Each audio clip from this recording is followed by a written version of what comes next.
officer for 2 years, a section leader, participated in the Midwest Clinic, is a band student aide, and is the 22-23 band president. When she graduates from high school, she is considering going to architecture, interior design, or psychology.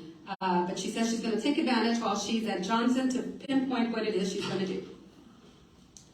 Leading the Pledge of Allegiance and the pledge, Texas Pledge, is Braden Franzen, and today joining Braden is Kristen Franzen, which is our PTSA president, their husband Travis Franzen, Anne's little sister, and Grandma Franzen. Please stand and be recognized.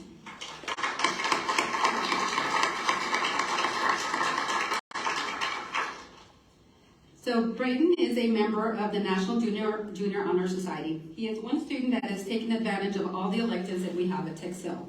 He is a member of the honor band, the orchestra, and has also participated in cross country, track, and basketball. When he graduates from high school, he is looking to join the Air Force to be a pilot. So with that, Emily, would you step up and...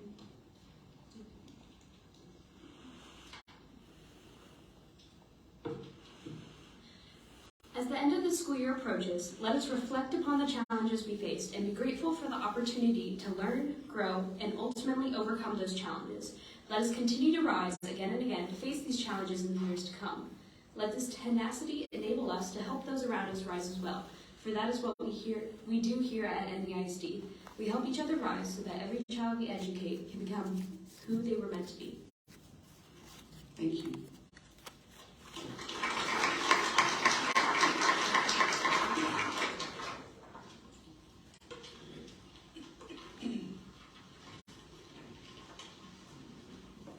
I pledge allegiance to my flag and the United States of America, and to the republic for which it stands, one nation, under God, indivisible, with liberty and justice for all. Honor the Texas flag. I pledge allegiance to thee, Texas, one state, under God, one and indivisible. Emily and Braden, if you'll come forward, we have some certificates and we'd like to take a photo.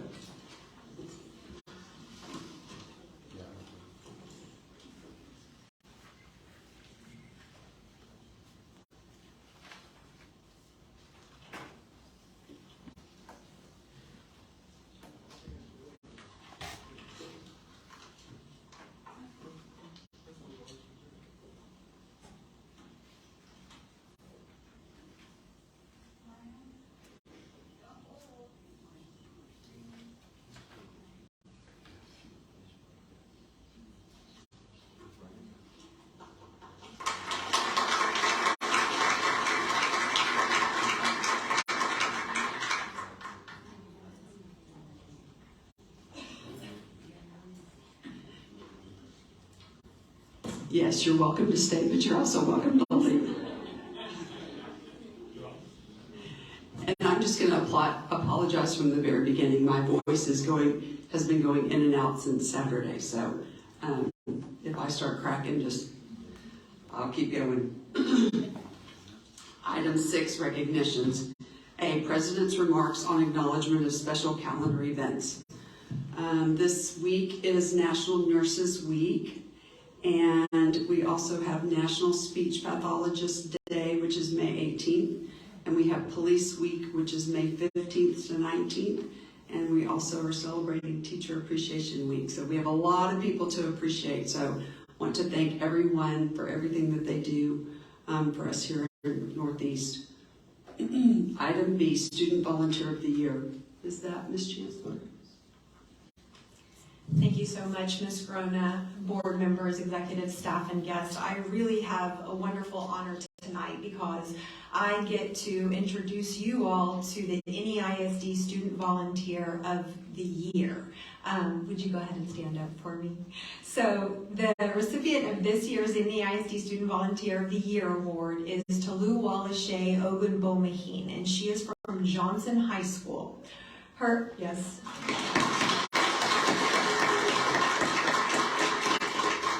So I'd like to tell you a little bit about this young lady's wonderful accomplishments. Her friends call her Tolu. She is a senior at Johnson High School. She has dedicated close to 300 hours to her school and community through the organizations that she's involved in, and that is just this school year. Tolu volunteers with Engine, which is a nonprofit organization where she tutors Ukrainian students in English through an online platform. She also moderates chat groups and serves as a proofreader, all in an effort to help the students become proficient in English and obviously improve their chances for success. She also worked as a virtual tutor to young students throughout the United States. At Johnson, she founded the Do Something Club, where students create volunteer opportunities that impact the school and their community. One of those opportunities included cleaning up the campus this year. Tolu recruited club members to help the custodial staff with their duties after school, and I understand that she had about 27 hours doing that just herself. In addition, she's been volunteering for the school library for the past 3 years, and she spent the past summer volunteering at medical practices who needed some office support. Tolu is looking forward to attending Northwestern University in the fall, where she wants to pursue a career in the medical field. She's here tonight with her mother. Would you mind standing up for us? This is Fola Shade.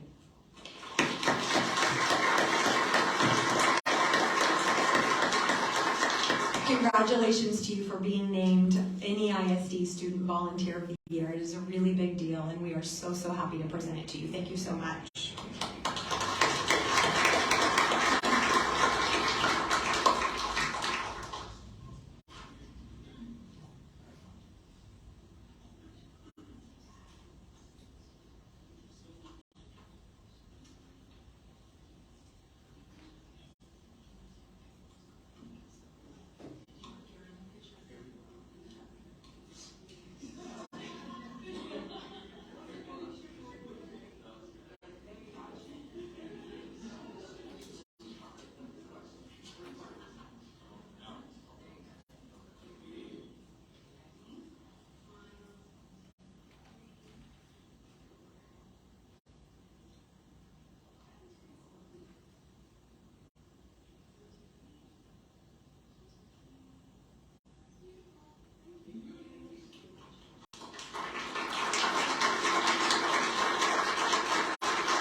Item C, 2023 Texas Music Educators Association All-State Musicians. Is that Mrs. Shore?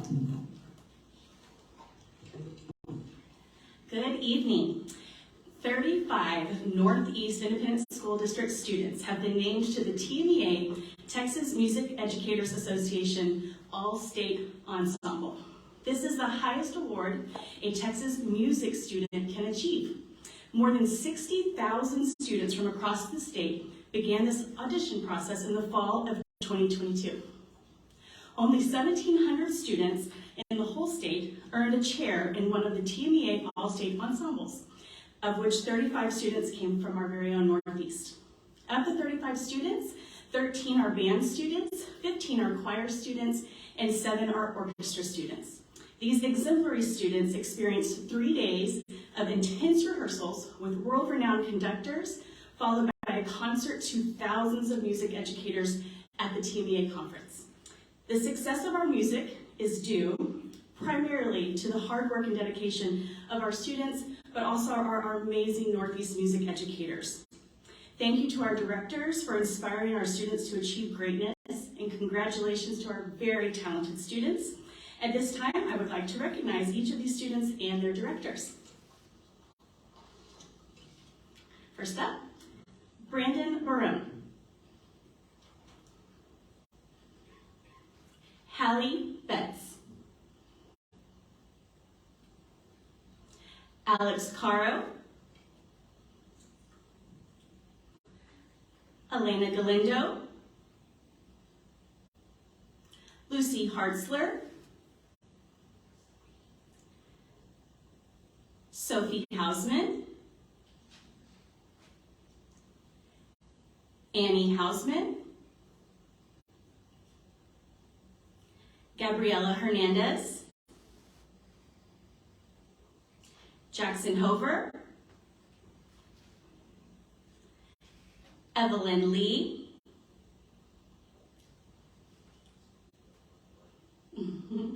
Jenica McDonald, Vivian Medina, Isabella Mora, Maddox Mayan, Ella Packard, Charles Serrano, Juan Pablo Tovar, and Lauren Zagrecki. We also have some of our amazing educators here, and I thank them so much for coming and supporting our students this evening. We have Mr. Hector Trevino, Band Director at MacArthur High School. We have Sixto Elizondo, Orchestra Director at Reagan High School. We have Mr. Josh Prado, Orchestra Director at Lee High School. And Mr. Robert Lozano, Band Director, Johnson High School. Congratulations to all of these phenomenal students. Good job.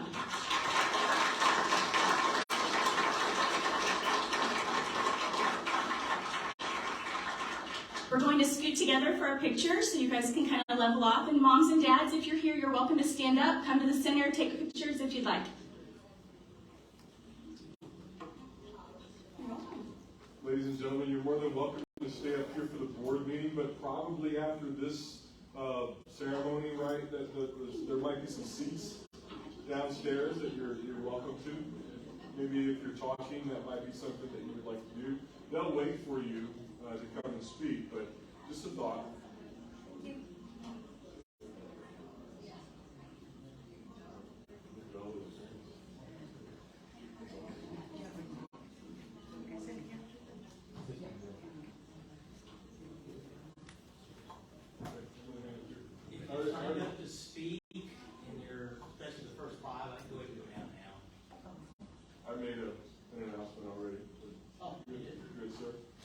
More than merrier.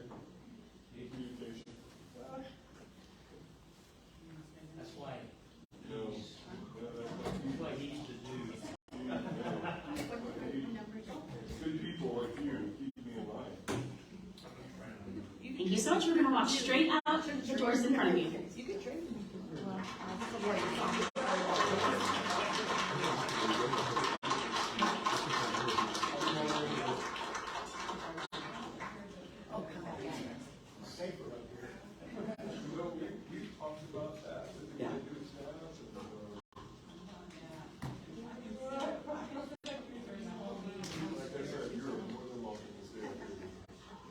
Yeah. You're going to do great. That's just my message. I just want to. I'm a little extreme. I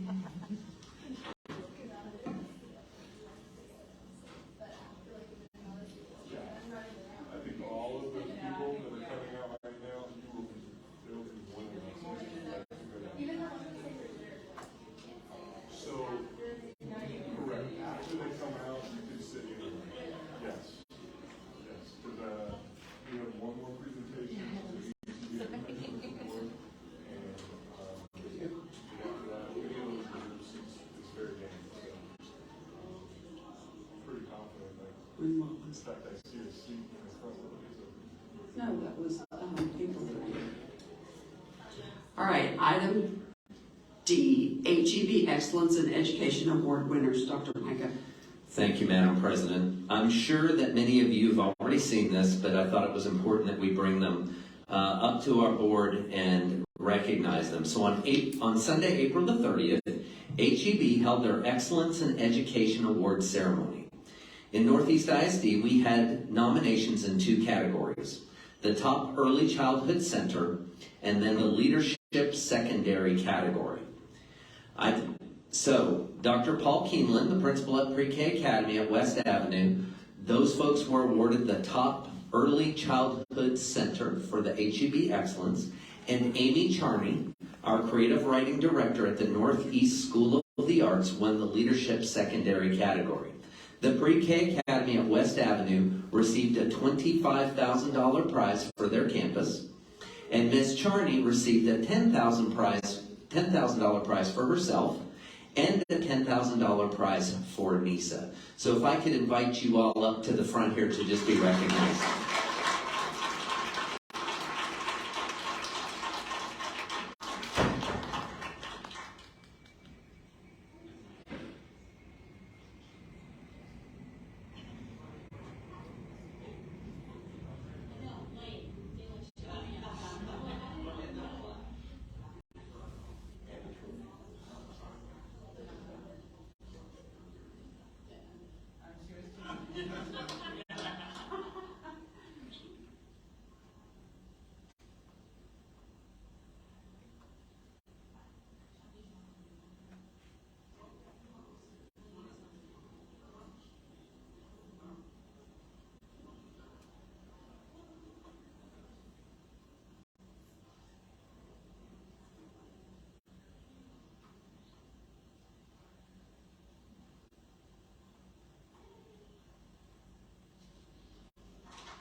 Item 7, matters from the floor. The trustees welcome comments from members of the public during this time of the meeting. Generally, board members do not respond to public comments during the meeting, although members may request further information or a future agenda item on a matter raised during public comment. As explained fully in the board's written procedures for this time, the matters from the floor portion is a limited public forum. Accordingly, speakers may present on a topic related to district business for up to 3 minutes, but are not permitted to make 1, personal complaints about an individual staff or board member that should be raised using the district's grievance policies, 2, a personnel action, 3, a student disciplinary matter, 4, a complaint about a particular student, 5, or pending litigation. Any person who persists in speaking on these topics after being directed not to do so will lose the remainder of their time to speak and may lose their privilege of addressing the board at future meetings. If you signed up to speak on a specific agenda item, you will be called up when the board reaches that item. Please remember that this is a business meeting of the board. Any person or group engaging in outbursts of any kind, causing a disruption to the meeting, will be warned, and if they persist, will be removed from the meeting. This is to ensure that all speakers have an opportunity to make comments without interruption, and that the board members are able to pay full attention to speakers without any distractions. We also welcome written comments at any time, either through email at board@neisd.net or by mail care of the superintendent's office at 8961 Tesoro Drive, 6th floor, San Antonio, Texas 78217. Ms. Huey. Number 1.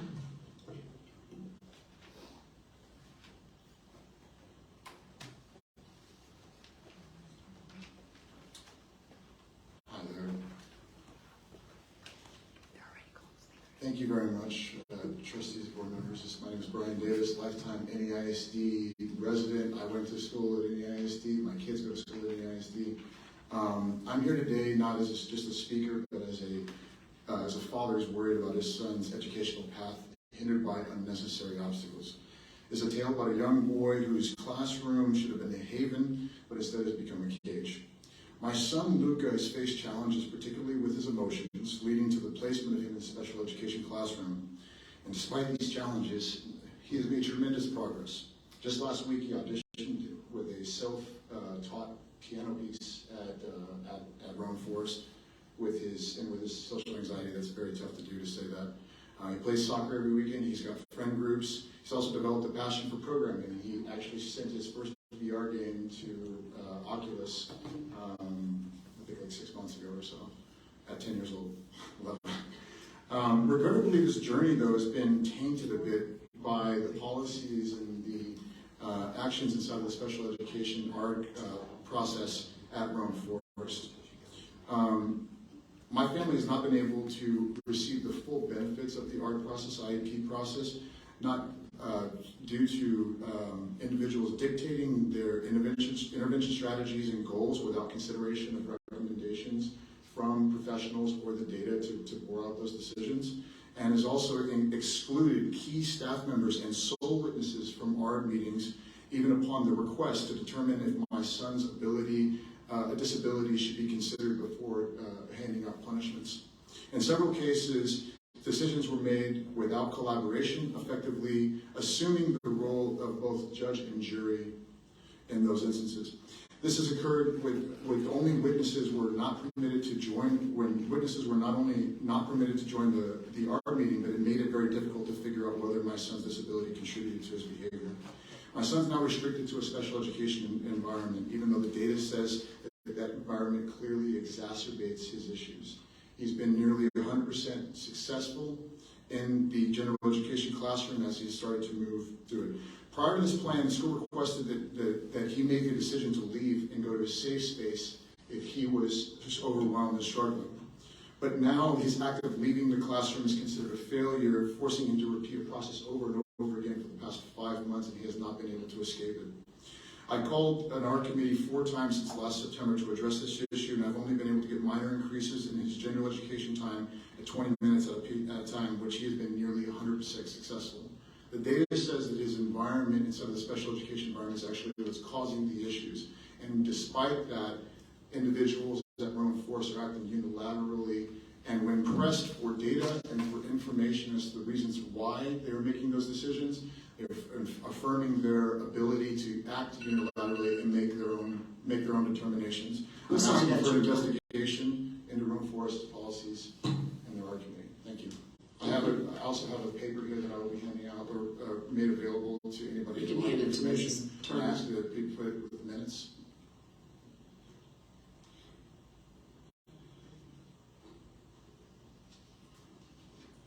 Number 3.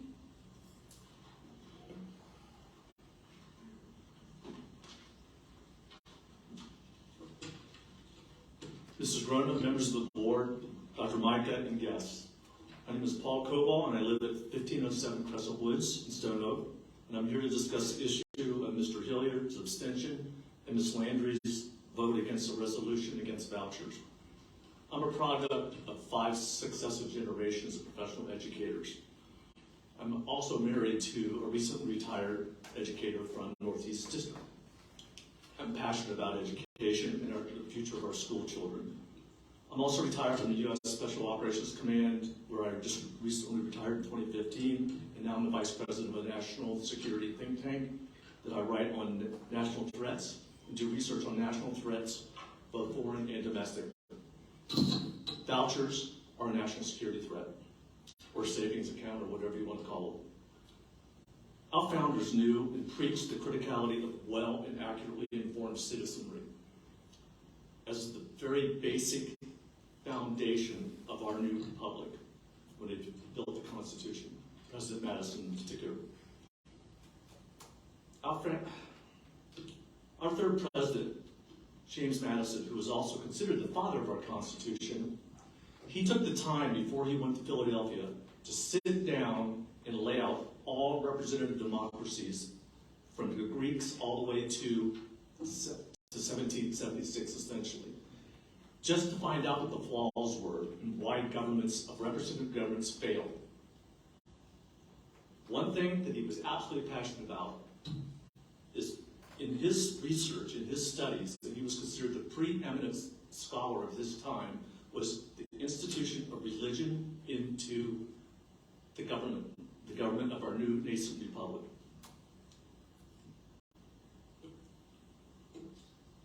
During the debate in 1787, as he prepared for the ratification committee to ratify our new Constitution, he talked a lot about religion, and he insisted on coming to a resolution. And this is the one thing he would not bend on. His words at the time: Congress should not establish a religion and enforce the legal observation of it by law, nor compel men to worship God in any manner contrary to their conscience. Paying for vouchers that are funded by PACs, mostly religious PACs and dark money PACs, that forces every citizen to pay for somebody else's religious beliefs. That is absolutely a violation of constitutional rights. In 1995, the Speaker of the House, Newt Gingrich, began a crusade along with Ralph Reed of the then infamous moral majority to replace the public school voucher program and have the U.S. government pay for private schools that in their mind would become Christian-based schools and school programs. This effort was and still is primarily funded by this dark money past. Your time is up, I'm sorry. I'm sorry. Thank you. If anyone else wants to speak, I would suggest to head down now. Sorry, number 4. Thank you. You don't want to miss anybody. Madam President, Dr. Micah, members of the board and guests, my name is Sarah Patterson and I'm a parent in the Reagan cluster. I've been an advocate for public education since the day my first child entered school in 2008. I volunteered with PTA, booster groups, and I've served on district committees. Why? Because I believe in public education and I want the almost 60,000 students in NEISD to have the best possible educational experience. I was disheartened while watching the April 24th special board meeting that the trustee representing me abstained from voting on the resolution stating the board's opposition to diverting public funds to private entities in the form of educational savings accounts and other voucher programs. Constituents in SMD 6 elected you to a seat on a public education school board. You should have voted yes or no so that the people of District 6 know where you stand. I'm going to interpret your abstaining as a no vote. I support public education and I do not support your stance on vouchers. Thank you. Number 5.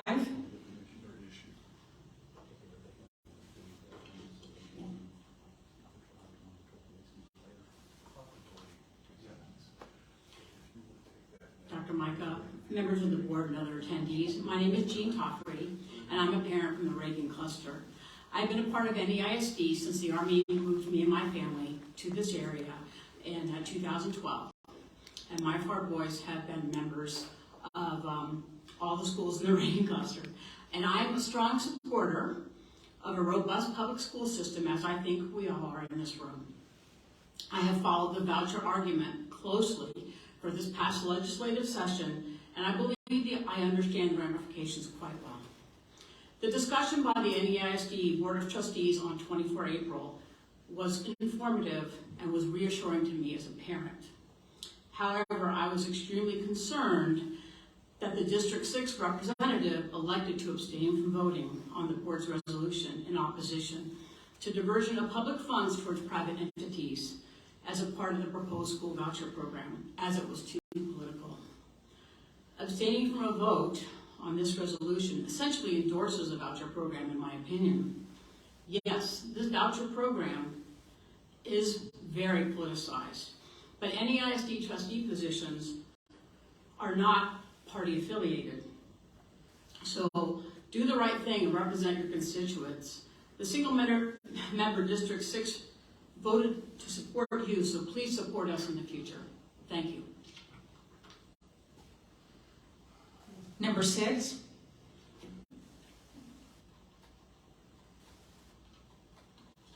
Good afternoon, and thank you to School Board President Shannon Grona, the school board trustees, and Dr. Micah for this chance to speak. My name is Melinda Cox. I've been an NEISD parent for 14 years, and have volunteered in many capacities in support of our NEISD students and families. I am currently advocacy chair for NEISD Council of PTAs. I am in support of the recent voucher legislation resolution put forth by the board. As advocacy chair, I understand the importance of each effort made toward the support of public education. As the second largest school district in San Antonio, it is your responsibility to say something against vouchers. The purpose of this resolution is to stand up for public education students. The value of this resolution is in the complete support from the NEIS Board of Trustees. There are many groups walking the halls of the state capitol in support of vouchers. My elected state representative recently said that vouchers will destroy public education as we know it. It is not good policy to take money away from one group of students and give it to another, especially when the playing field is not equal and no one has accountability. There's a lot of political back and forth regarding vouchers at the Capitol. But for those in the public education space, Vouchers are not political. They are harmful. Therefore, it's vital to stand up against them when given the chance. In a board meeting with elected board members, public education is not political. It's what we're here to do. It concerns me that members of the board would not vote in favor of this resolution or abstain. It almost seems like a conflict of interest and might work to discredit the support from other board members. And what I mean by that is if a public school board is not united for public education, what message does that send to our members in Austin? The Northeast Independent School Board of Trustees put forth a statement asking the Texas legislature to reject any diversion of public dollars to private entities in the form of education savings accounts and other voucher programs. As a public school parent and an advocate for public education, I appreciate another tool, another show of support to add to the toolkit, another piece of armor in the shield necessary for the fight for public education. Number 9.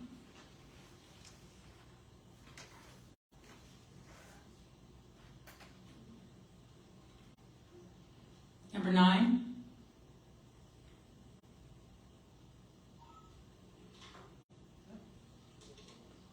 Nine up here? Okay.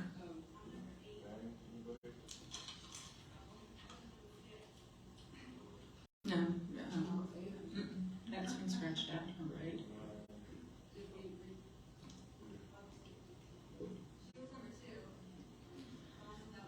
Well, but you're signed up to speak to a specific agenda item. Yeah. Number 9 is Lisa Fox.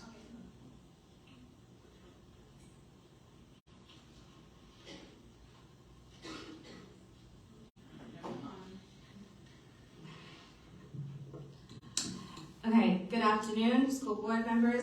My name is Lisa Fox. I live in Alamo Heights District. So you may ask, why am I here at a Northeast school board meeting? I'm here for one reason and one reason only, and that is to share my son's experience and hope to help other parents as well as districts combat a problem that came to light because of my son's experience.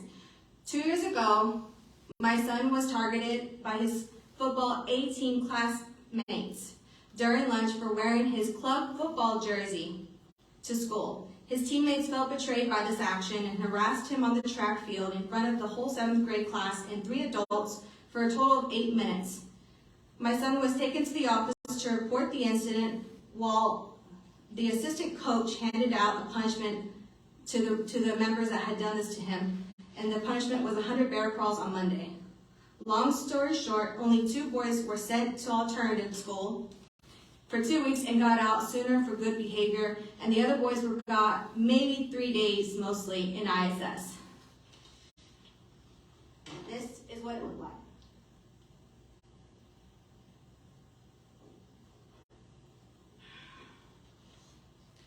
But I had to sit in admin office all Monday the next week and send over 30 emails just to get this incident reported as bullying and not what most schools would report it as an incident between students.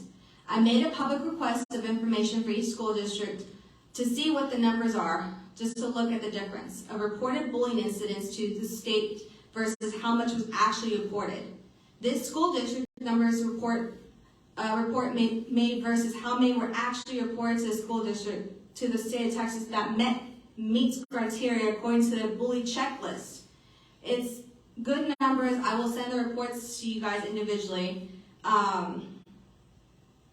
So many students that are encouraged and have the courage to make the report might not feel heard if nothing happens and might feel like what's the point of reporting it if it's nothing is done.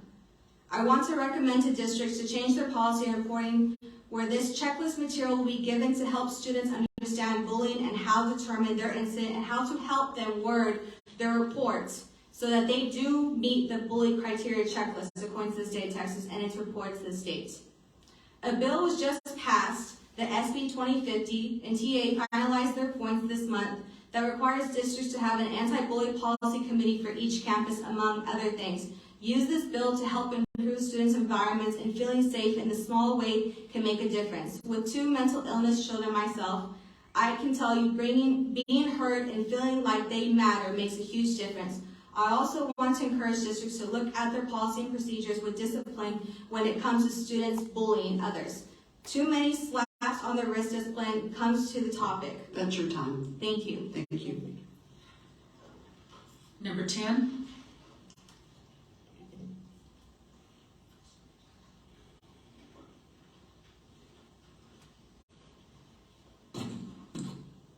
President Grona, members of the board, Dr. Micah, my name is Tom Cummins. I'm representing Northeast AFT. First, thank you for your anti-voucher resolution. We greatly appreciated that.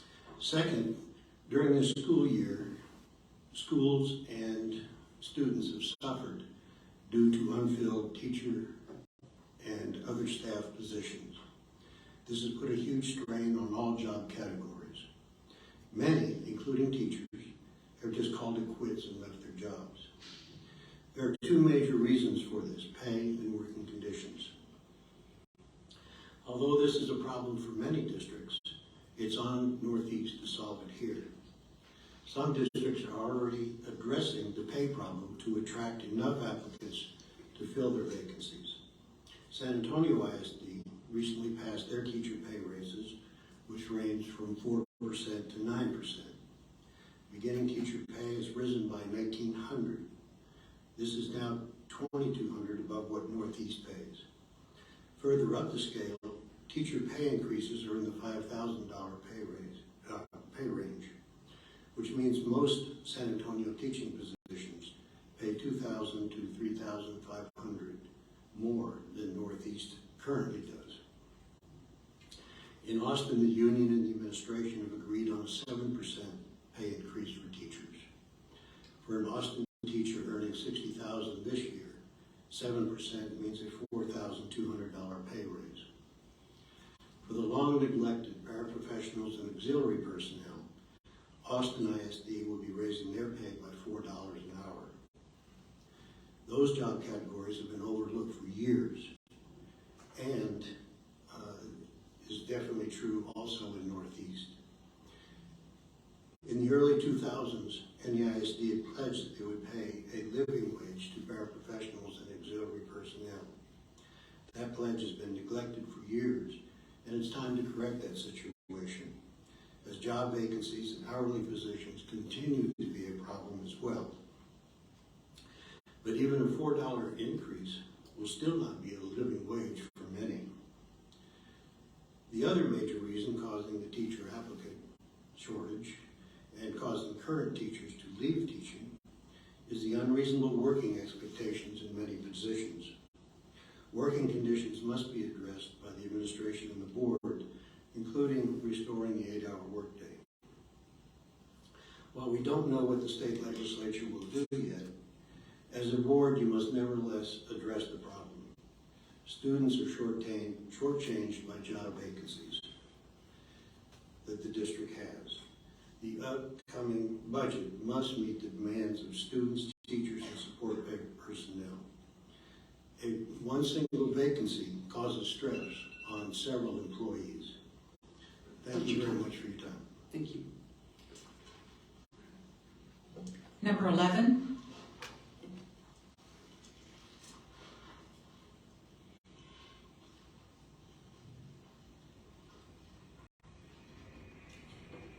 Madam President, members of the board, Dr. Micah, executive staff, and guests. My name is Stephanie Adams, and while I'm here today as a member of SHAC and represent the Churchill cluster, I would like to speak now on a concern that is unfortunately not on the agenda this meeting. I am a parent to 2 current Hidden Forest Falcons. We are blessed to have found this tight-knit community almost 5 years ago when we moved to San Antonio. As Ms. Huey alluded to last month, we are a heavily invested group of parents who love our community, our schools, and this public school district. While we've been able to enjoy our school and the Spark Park that it serves as, the soccer field is in dire need of attention. A group of concerned parents started diligently brainstorming and reaching out for ways to help fix this field. After looking for ways to traditionally solve this problem and running into brick walls, this group of amazing and innovative parents found a creative solution. The City Council District 9 participatory budget proposal saw approximately 150 applications. Of those 150 applications, 28 made the ballot for a community vote. Of the 28 proposals, the Hidden Forest Artificial Turf Field proposal received the second most votes. $150,000 is ready and available to our district for this project through an interlocal agreement with the City of San Antonio.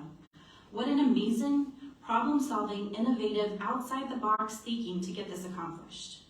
While watching the April 3rd meeting, I was disheartened to hear what seemed to be immediate pushback and a less than optimistic mindset from the district. I am fully aware that the district is more than just my small pocket. I know there are hurdles to this project, but I ask that the district, in good faith, tackle these hurdles not begrudgingly, but with the same tenacity that these parents had. The same tenacity and thought leader mentality we push our students towards. Please do not disenfranchise the hard work and dedication of some of your biggest allies. This cannot be the parent versus the district, because we are all this district. It is our district. Thank you. And that's all. Item 8, matters from executive session. A, personnel including but not limited to administrative appointments pursuant to Government Code Section 551.074. 1, possible action regarding routine personnel including but not limited to administrative appointments. A, Director of Network Technology. Do I have a motion to approve as discussed in executive session? So moved. Thank you, Mr. Byer. Do I have a second? Second. Was that Ms. Villarreal? All those in favor say aye. Aye. Opposed? The motion carries. Item B, Director of New Talent and Evaluations. Do I have a motion to approve as discussed in executive session? So moved. Thank you, Mr. Byer. Do I have a second? Second. Thank you, Ms. Landry. All those in favor say aye. Aye. Opposed? The motion carries. Item 2, possible action regarding proposed recommendation for non-renewal of probationary contract employee. Do I have a motion to approve as discussed in executive session? So moved. Thank you, Mr. Hilliard. Do I have a second? Second. Thank you, Ms. Villarreal. All those in favor say aye. Aye. Opposed? The motion carries. Item 9, presentations. A, intruder detection audit by Texas School Safety Center. Dr. Micah. Thank you, Madam President. As we discussed in executive session since our last board meeting where I reported on findings, we've had 11 more audits. Of those 11, 2 campuses had a finding. In both cases, those findings were addressed immediately. Thank you. Thank you. Item B, 2022-2023 mental health update presentation. Mr. Jarrett. Thank you, Madam President. Move positions. For the board, executive staff, and guests, I'd like to ask Dr. Esmeralda Munoz to come forward for this agenda item. This item is in reference to Ms. Villarreal's request to get an update on what we're doing to support our students on mental health and suicidal concerns. Pardon for the interruption. We're going to move positions.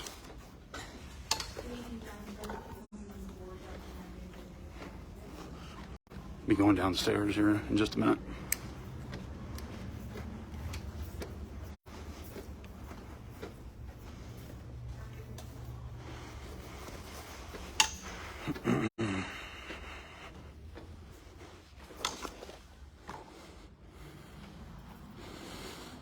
Headquarters of the NEISD if you haven't been here before.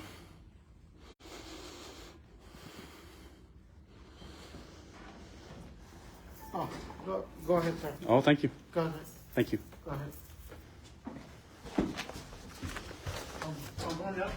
All right. Thank you.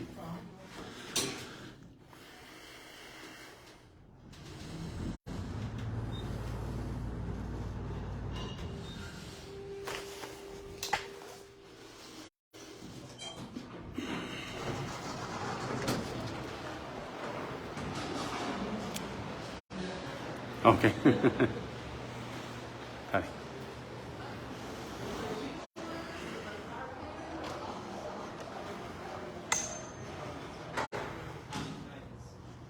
All of our NEISD staff are annually trained in suicide prevention, child abuse prevention, and trauma-informed care.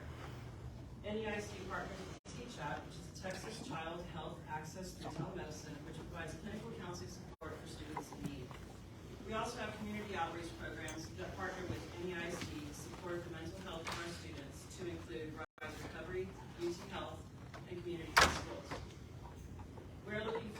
expanding our mental health services next year, in which we will be implementing the Bear County Mental Health Grant that began training all staff in youth mental health first aid. We will go into further detail in a few slides. Mrs. Schreiber. Thank you, Rose. I need these. We want 100% of our students to be connected with a club, organization, program, or extracurricular activity. We understand that connection positively affects mental wellness. We have researched various districts, including the one shared by our board member, Ms. Villarreal. What we have found is that we utilize many of the same practices as other districts, such as random acts of kindness, a focus on character education, student-designated activities, and activities that promote connection and belonging. We, like the district Ms. Villarreal recommended us to check out, have many student-led activities that promote well-being and are preventative in nature. At NEISD, we have a peers assistance and leadership program at each of our secondary campuses. These students serve as role models and mentors to younger students, to include our elementaries. Our PALs design and lead several activities throughout the year to promote kindness, service, a sense of belonging, and connection. Our district has a robust student-to-student program that is peer-led and helps new students become connected to our schools. Our student-to-student program has been recognized by TEA and is used as a statewide model. We are proud that our district has the highest number of Purple Star designations across the state. In addition, we have other student-led groups such as Student Council. NEISD has student councils across all levels, elementary, middle, and high school. Sorry. And our student councils also promote positive character traits, leadership, and service to the community. So we will continue to research and evaluate the best mental health practices to support our students and families here at NEISD. It is our goal to create sustainable and impactful services and supports across the district. We appreciate the resource that was provided by our board member, and we'll look for ways we may continue to enhance our activities through these shared resources.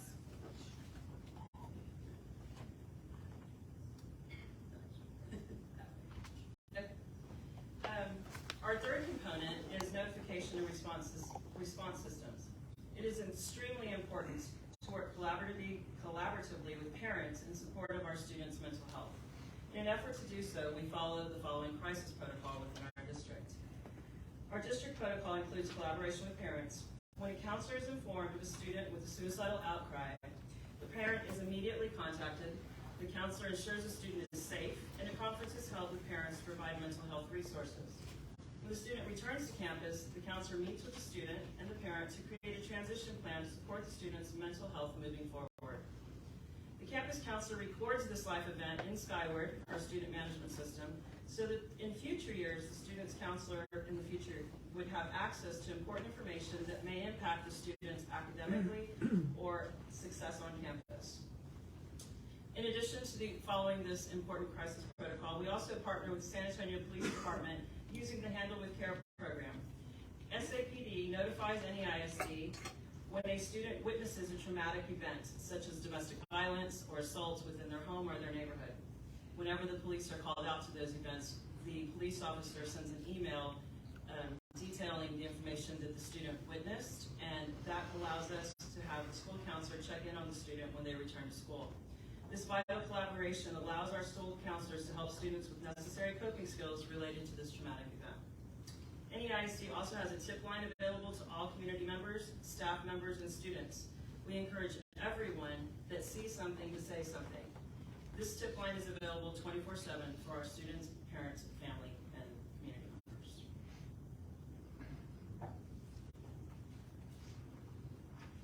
Okay, so looking ahead, as we mentioned earlier, we are excited about the mental health grant we received. This will allow us to expand our services, target interventions and supports, and provide additional needed social services to our families.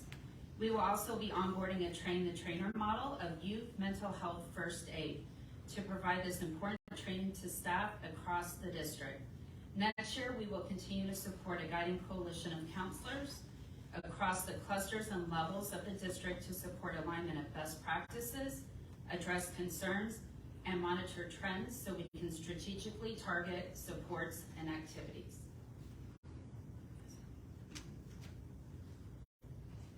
So this just kind of summarizes all of our supports that we have, the 3 components: wraparound supports, our student connections, and then our notification and response systems. This is a photo of Churchill counselors, one of their preventative activities for suicide prevention. They wear shirts with a suicide crisis line, and they promote kind of reducing stigma and reaching out when you need help. So this is just one example of many activities that we do throughout the year.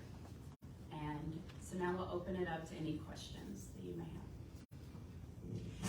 I want you to know I'm extremely happy to know that we are doing things like this in our district.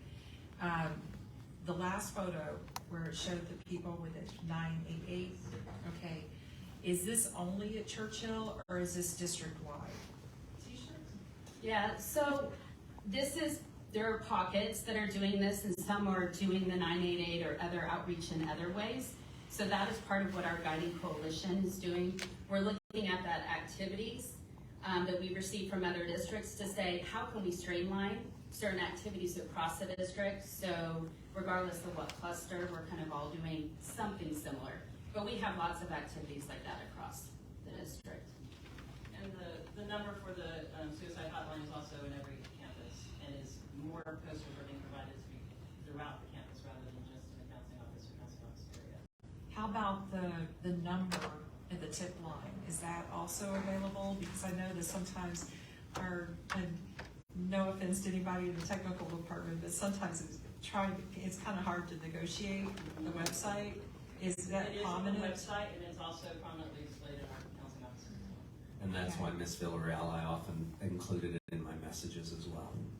Okay. So I talk about that many, many times. In fact, I think this message this week is, again, to reiterate that where you can go. Perfect. Anybody have any? I just have one comment. As you know, Ms. Villarreal learned about this from one of the presentations from some of the classes that we attend as trustees. Would y'all please consider presenting on behalf of Northeast at some of the events that we attend to?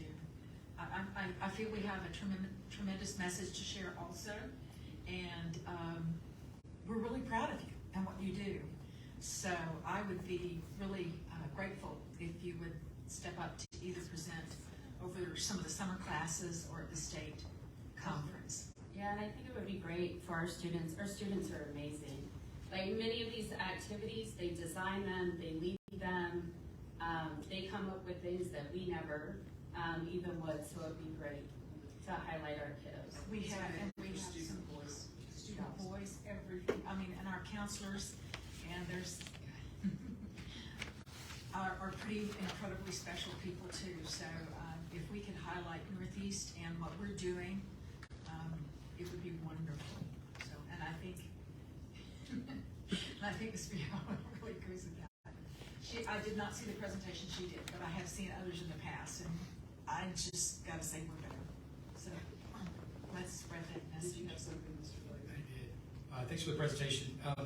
On slide 4 for the wraparound support services for those community outreach programs, are those grants or do we kind of pay a portion of that? Is that funded by M&O money, or are these just partnerships we have where they provide services without us? Do we know? Yes, we do. Okay. Bye. So we do provide communities and schools. That is a Title IV funded, federally funded opportunity where we do get those additional services like family engagement. They go out and they do the home visits. They look at case management. They also do that trauma-informed counseling services. So they're also there in addition to, and we have that currently at 7 campuses, and they're all Title funded campuses. So it is that additional support it's funded through the taxpayer funds, through the title of the campus money or No, not? this is federal funds. Okay, so this is federal. Okay, that's why I was just trying to figure out where the funding was. I know some have different programs. Okay, so that's, okay, thank you. That was my question. The next slide is Student Connections. I will say those are great programs. I've seen them personally in action, both the PALs and the Student Connection, both the older PALs and their younger mentees. The connections and those are great, so I love seeing that. Next slide, on slide 6, the notifications with the handle with care. How do y'all get that full parental consent? Because obviously there's a issue out in house, and it sounds like the police send a report and it goes straight to the campus. But is the parent, obviously there's 2 parents, or normally not always, but how do we ensure that, because some people may not want that information shared, obviously there's a balancing act there, but how do we do that? The email actually comes to me, and I send the email to the principal of the campus and the counselor on campus. The email doesn't give specific information as to what actually happened with that student. All that the email says is, when the police officer fills out the email, they simply give their badge number, the name of the student, and the grade level of the student and the campus. It doesn't actually give us the specifics as to what actually happened. Now, we can contact the police officer if we need more information, if they notice something at school or something of that nature, but the actual notification that comes to us is not specific as to what actually occurred. Okay, but the parents don't necessarily know that the school campus has been notified. Yeah, they don't know. Not to my knowledge. I'm not sure. Do you know the answer to that? So if I recall correctly, that was something that was put in place citywide, or essentially SAPD notifies the school district in case a child had a traumatic event. So when that child returns to school, the school will support him or her in the appropriate way. So if something traumatic happens, somebody saying you need to hurry to get to class, the school actually pauses for a second and try to say, are you okay? Everything? Do you need anything? And it is not necessarily making them feel bad about the event. It's more in the sense of making sure that we approach the child with sensitivity and understanding. I understand that because the parent may not know that's happening necessarily. It sounds like there's not a protocol for you to reach out that morning to the parent, or is that part of y'all's No, but the counselors on campus typically do. Okay, so the counselors on campus are the ones. Okay, that's just trying to figure out where, just to close the loop, so that the parent also knows. So we were counselors on campus too, so we got to handle the care. It was more of like a heads up.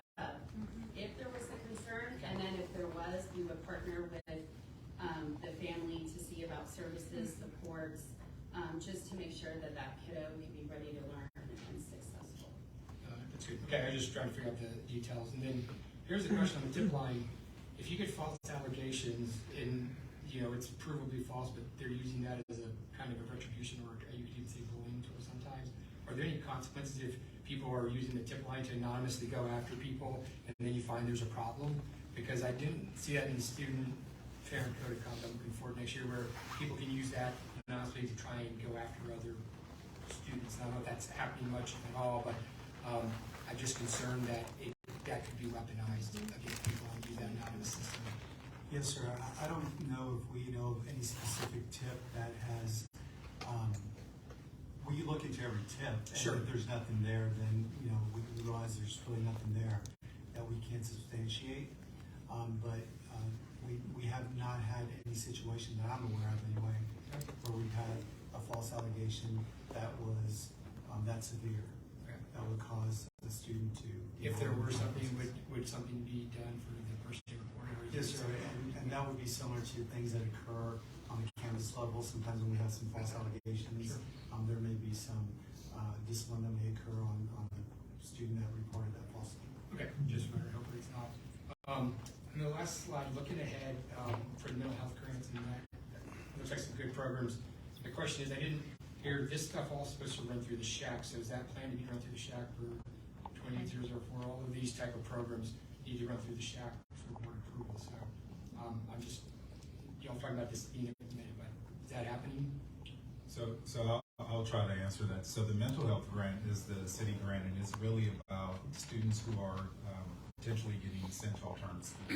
So the addition of that is not necessarily a level of service where it's a sense of a curriculum or anything like that. This is actually where they're adding social workers, they're adding case managers, they're adding different people to support the system. And so this grant was actually went through before the legislation said that the grants have to be approved by the board, and so it's already approve at the city level. I'm not talking about the grant itself, I'm talking about the actual policies under 28004C. There's multiple things, including policy procedures and strategies that include mental health concerns, including suicide, school health services, comprehensive school counseling program, all these third parties. This is all required by law that the SHAC looks at it, makes a recommendation to us before we do, not the grant piece of it. The money is the money. I'm talking about before this is implemented, this is by law supposed to go to the SHAC. Sure, we'll be happy to review the rules of the SHAC committee, and if it needs to go in front of them, then we'll be happy to take it to the Okay, SHAC. just wanted to make sure, because that's, I know we have a Safe and Healthy Schools Committee, and that's, sounds like 28004. You didn't see you drive right into that piece of it, so. But it sounds like a great program, just want to make sure we're covering all the legal basis for it. Thanks, that's all I have, Madam President. Does anybody have anything else? Thank you all for bringing this presentation. Item 10, report on required board training. A, state board rule on board member continuing education announcement of credit. Let the minutes reflect that board members Shannon Vernon, Terry Williams, Sandy Huey, David Byer, Steve Hilliard, Marshall Landry, and Diane Villarreal have met or exceeded the required continuing education hours to the extent applicable for each board member. Item 11, superintendent comments. Thank you, Madam President. So this is something new that you and I visited about, but board members, I know you go around the school district and attend many events, and we're a large system, and not always do you hear about many of the great things that are happening. So I'm going to take just a few minutes each and every board meeting just to kind of give you guys an update. So I know many of you attended our Summa Grads ceremonies. Did you know that we had 1,019 Summa Grads across our school district in this year's class? So that's over 1,000 students that carry a GPA of over 100, or at least 100 or above. We recently had 3 students that won the Gold Seal Award at the State Visual Arts Scholastic Events, or VAWS. So that's the equivalent of a state championship in art. And so these students, 2 of them are from Johnson, Yenica Vasquez, Aubrey Warmke, and then Mariela Pena of ISA were those recipients. Recently, America Gonzalez Rosas, who is our new director in HR, she's one of 20 school leaders across Texas to be named a Texan of the Year. So this recognition comes from the Texas Elementary Principals and Supervisors Association, or TEPSA.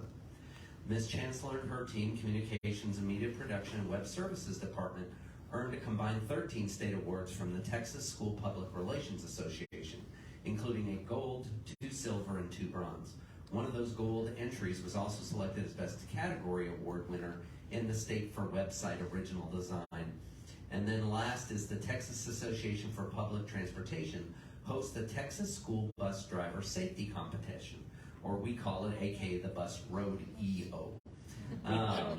This year's bus driver, Phil Purvis, was named the regional and state champion.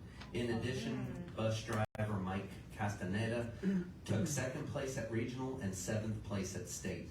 Mike is also the former 2018 world champion.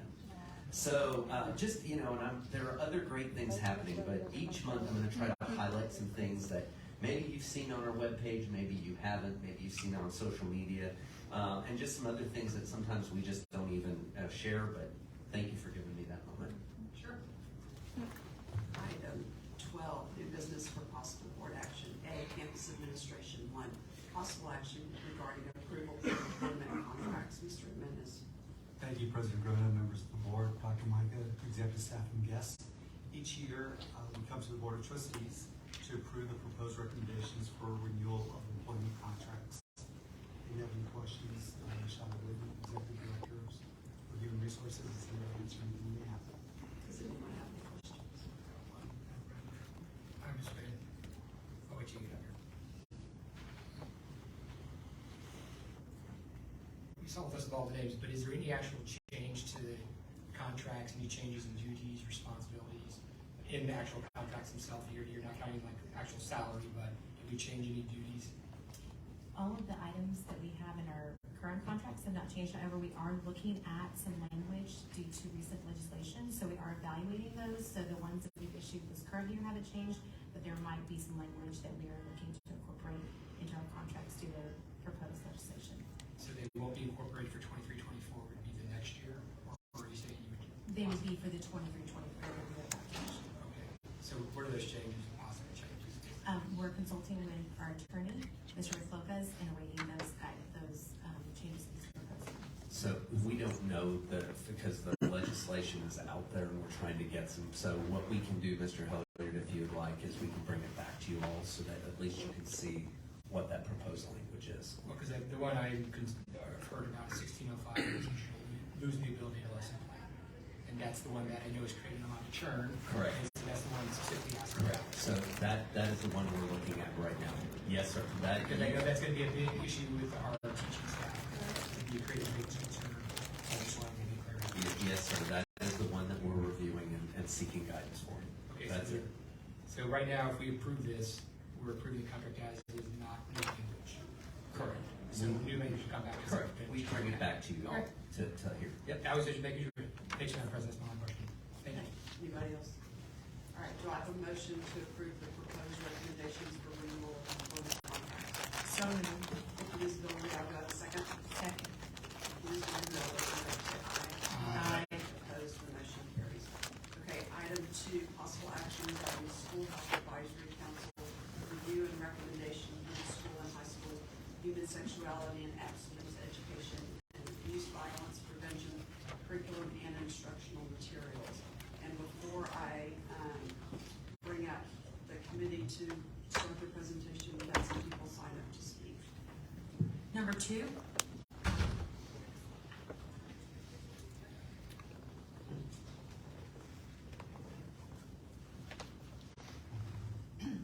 Good evening, my name is Linda Chapman. I'm here to make a recommendation that this board choose the Heritage Keepers curriculum. That choice is the most effective of the 3 choices that are before you tonight. I also want to voice that sexual education in schools must always be optional and it should not be required to graduate. My understanding is that the current sex ed curriculum is called Draw the Line, Respect the Line, with the motto of be safe, have fun, experiment. As a parent, I find that messaging repugnant. That type of messaging is why I no longer have my daughter in the NEISD schools. In 2020, I started to realize the explosion of a sexually promiscuous and LGBTQ transgender agenda that is being pushed on children throughout this country. In my opinion, the transgender agenda is pure evil. It is sanctioned sexual grooming of children. People who push this advocate for hormone blockers and sexual mutilation of children, which is just shocking to me that this evil is becoming mainstream.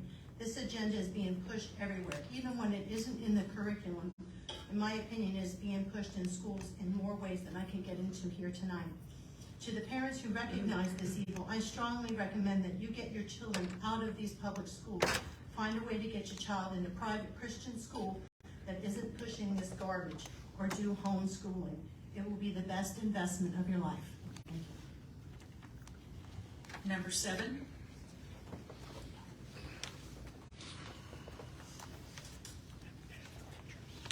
Hi, thank you, members of the board and the SHAC who are here. I want to thank the SHAC first for the very thorough work, which we're about to see. I want to thank them for hearing parents. I feel like this time around they've done just an amazing job of keeping everybody. Please state your name, sorry. Oh, I'm sorry, Kelly Gretchen. I apologize. For making sure that parents feel heard and that they're well informed and have access to all tools needed to help make better informed decisions. And I want to thank them also for making the curriculums that they have work as well as they can, because I know that there are a lot of constraints that they had to consider.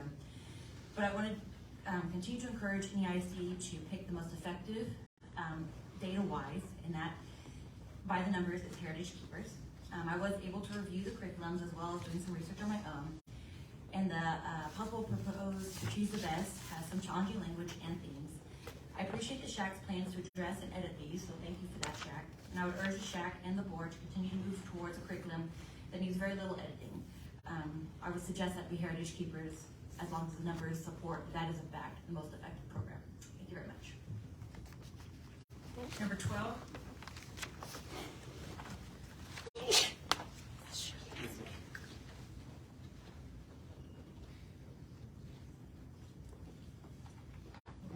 Good evening. Patrick Von Dillon, NEISD District 5. I want to applaud the NEISD again for promoting virtue across the school and encourage you and request that NEISD continue promoting virtue consistently throughout all the curriculums, and especially sexual education. I applaud the NEISD for continuing its opt-in policy on sex ed curriculum. We have to make sure that parents are the decision makers on whether or not their children are attending and receiving the sex ed curriculum. We also have to protect from children being accidentally slid into these sex education programs when they have not opted them in. I also want to request that opt-in policy be implemented for all library books, especially the non-virtuous, promiscuity promoting books on hard copy and online that come from the library. Very important that parents have the option on that as well. I also want to applaud the Student Health Advisory Council, SHAC, for the review process that eliminated the vice-ridden promiscuity promoting and perversion promoting sex education curriculum of big decisions in high school, and draw the line, respect the line for middle school. Draw the line, respect the line has a direct association with Planned Parenthood California through their sister company called ETR. I request the board to approve a pilot program for Heritage Keepers, which has the best evidence for reducing teen sexual activity and teen pregnancy rates. I understand that based on the last two public meetings, there might be consideration for Choose the Best as the primary, and my concern is that if different parts of the lessons are pulled out, what is the effective rate of Choose the Best when you do that? Is the evidence still accurate if certain parts are not reached? What is the effective rate of the health teacher if they're not on board with abstinence? And that goes for any of the sex education curriculums. So in deciding between the three programs, it is on HHS website that Heritage Keepers has the most effective rate of reducing sexual activity before marriage and and pregnancy rates. So I again request the board to approve a pilot program for Heritage Keepers to support this curriculum and to show that as the curriculum, the community wants an abstinence-based until marriage program that U.S. Health and Human Services says is most proven effective. Thank you for your time. Okay, thank you. So the SHAC committee.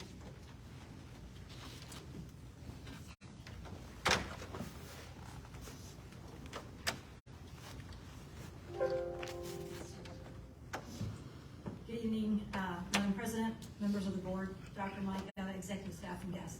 Tonight, the School Health Advisory Council will share their recommendation for curriculum on human sexuality and abstinence education and abuse prevention. Before I turn it over to the SHAC, I'd like to briefly review the process required for the adoption of any curriculum, as well as the additional processes required for the adoption of HSAE and abuse prevention curriculum. As part of any major curriculum initiative, EHAA Legal and EF Local specify requirements that must be followed by the district, teachers, and professional staff related to the process of the content of any instructional materials. For example, EHAA Legal requires the district to ensure the process includes teacher input, provides district employees the opportunity to express opinions, and includes a presentation to the board, such as this evening, that includes costs and alternatives. EF Local specifies certain criteria to help ensure the quality of the instructional materials. However, when adopting curriculum related to HSAE and abuse prevention, there are additional requirements as specified in EHAA Legal about both the process and the content. For example, EHAA Legal requires the involvement of SHAC, who will make a recommendation to the board only after hosting 2 public meetings. EHAA Legal also provides specific guidance on the content of the HSAE curriculum with the requirement that it be abstinence-focused, abstinence-centered. Because some of these additional requirements involve SHAC, BDF Legal and Local are important in guiding how the SHAC must operate. With so many different policies to follow, it's no surprise that at a previous board meeting, you all had discussed concerns on how we would ensure this process is followed with fidelity. To assist with that, the PE and Health Department created this fidelity checklist that was in your booklet found in Appendix A.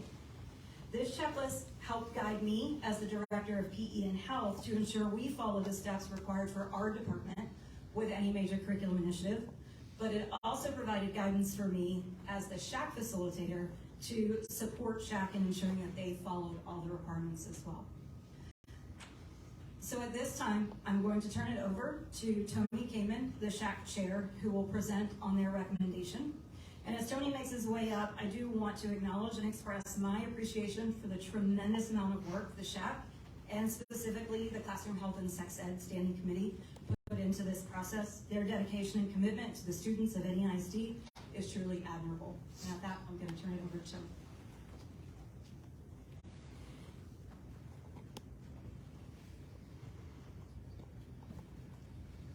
Thank you very much, Madam President Grona, Board of Trustees, Dr. Micah, executive staff, and all honored guests. I will say I was raised right, and my parents told me that we always take our hats off in buildings, but I've got a medical issue right now. That's either I wear a hat to help with the light, or I can wear my shades, but then if I wear my shades, I can't read. So I'm going to stick with the hat if that's okay. My name is Tony Kamen, and I'm pleased to be the 2022-2023 NEISD SHAC Chairman. I cannot describe how proud I am to serve the NEISD along with all of my fellow SHAC committee members. All four of our standing committees have worked within SHAC, have worked diligently this year within their respective areas. We're here today to present the SHAC's recommendation to the board regarding the HSAE Health, Sexuality, Abstinence Education Curriculum. I'm fortunate to be part of the Classroom Health and Sex Education, or what we refer to as CHASE, Standing Committee, representing the Johnson Cluster. This year's SHAC Vice Chair is Rachel Brodeen. Rachel, go ahead and stand up. Rachel is also the Vice Chair of the SHAC Committee and represents the Roosevelt Cluster on the CHASE Standing Committee. The Chair of the CHASE Standing Committee is Ben Elliott, representing the Madison Cluster. The Vice Chair of the CHASE Standing Committee is Stephanie Adams, representing the Churchill Cluster. Thank you. Our recorder for the CHASE Standing Committee is Diana Parker, representing the Reagan Cluster. Thank you, Diane. And our other members include Ron Sheeby, representing the Lee Cluster, Sean Metcalf, who is a clergy and community member, Katie Steinhoff, representing the NEISD Health Instructional Specialist. Thank you. And Miss Emma Kelly, representing NEISD Health Services. At this point, I'm going to turn the presentation over to our chairman, to our standing committee chairman, Mr. Ben Elliott.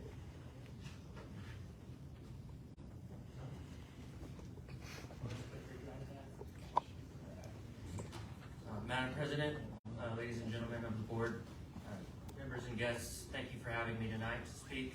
My name is Ben Elliott.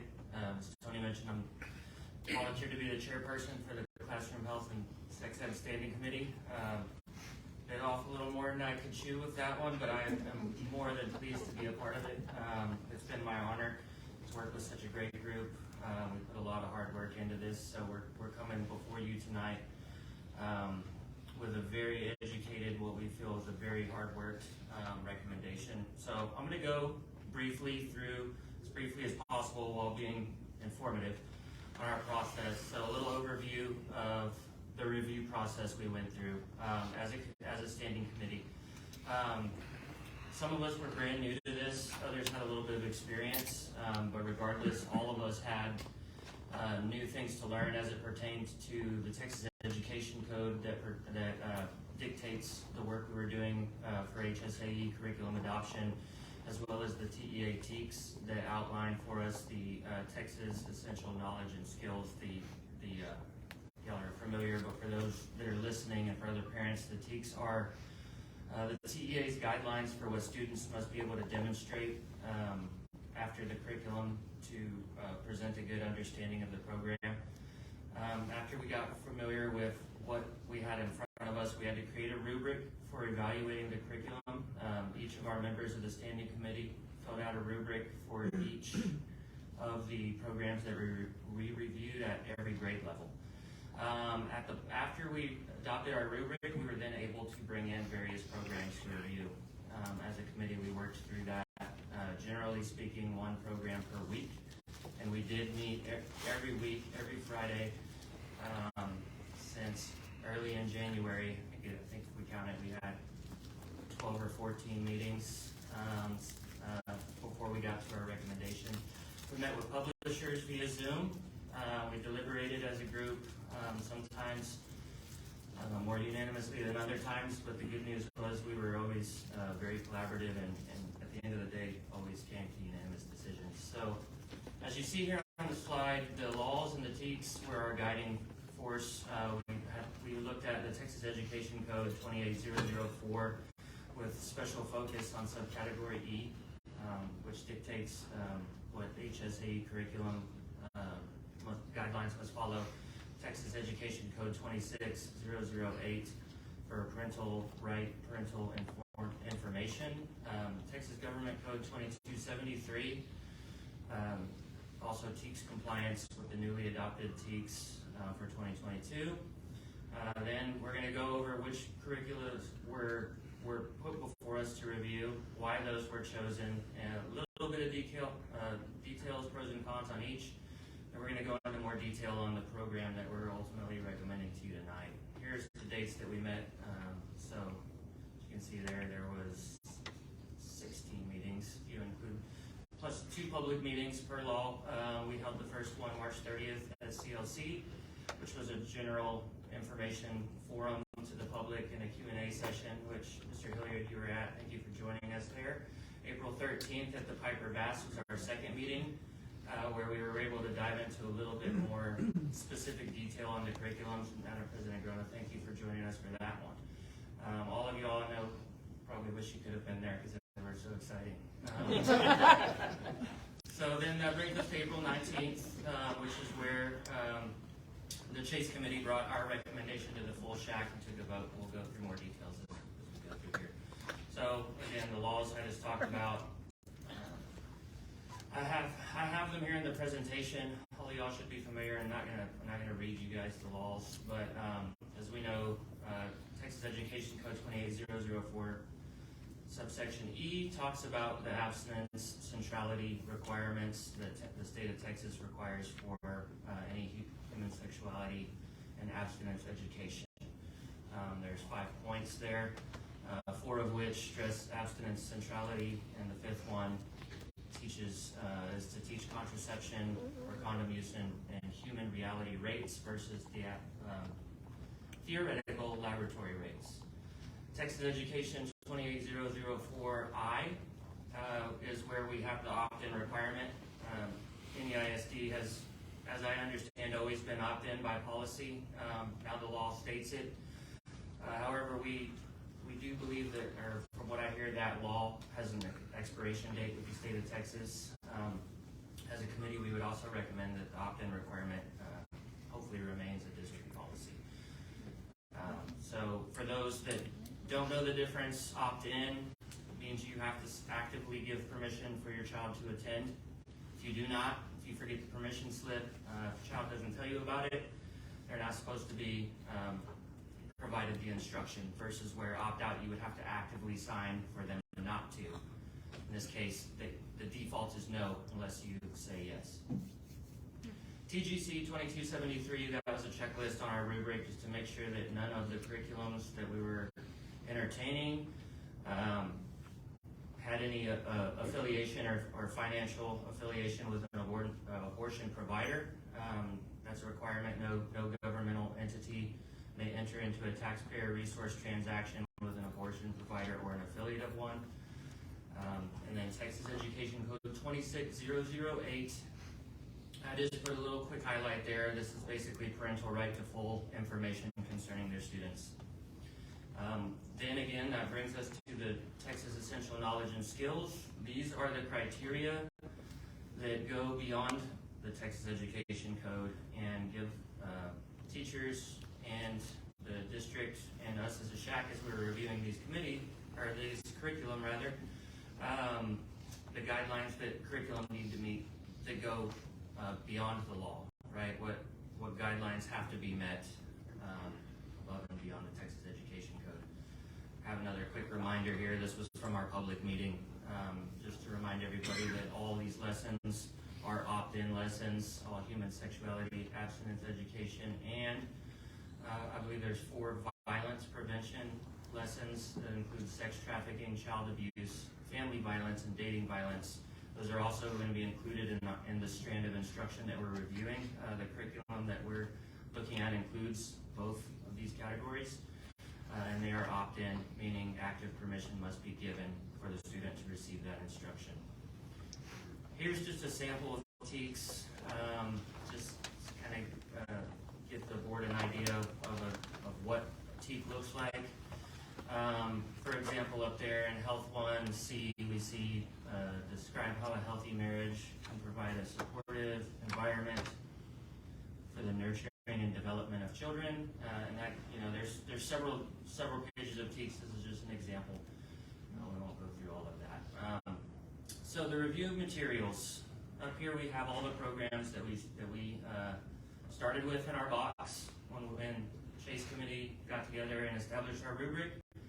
Those programs were the Esteemed Journey program, Big Decisions, the Glencoe Teen Health Supplement to the textbook that was adopted, and Choosing the Best.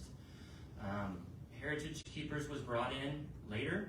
That was a recommendation by the standing committee because Big Decisions was ruled out early, as was Glencoe Health. I'm going to go into a little more detail on the next slide here.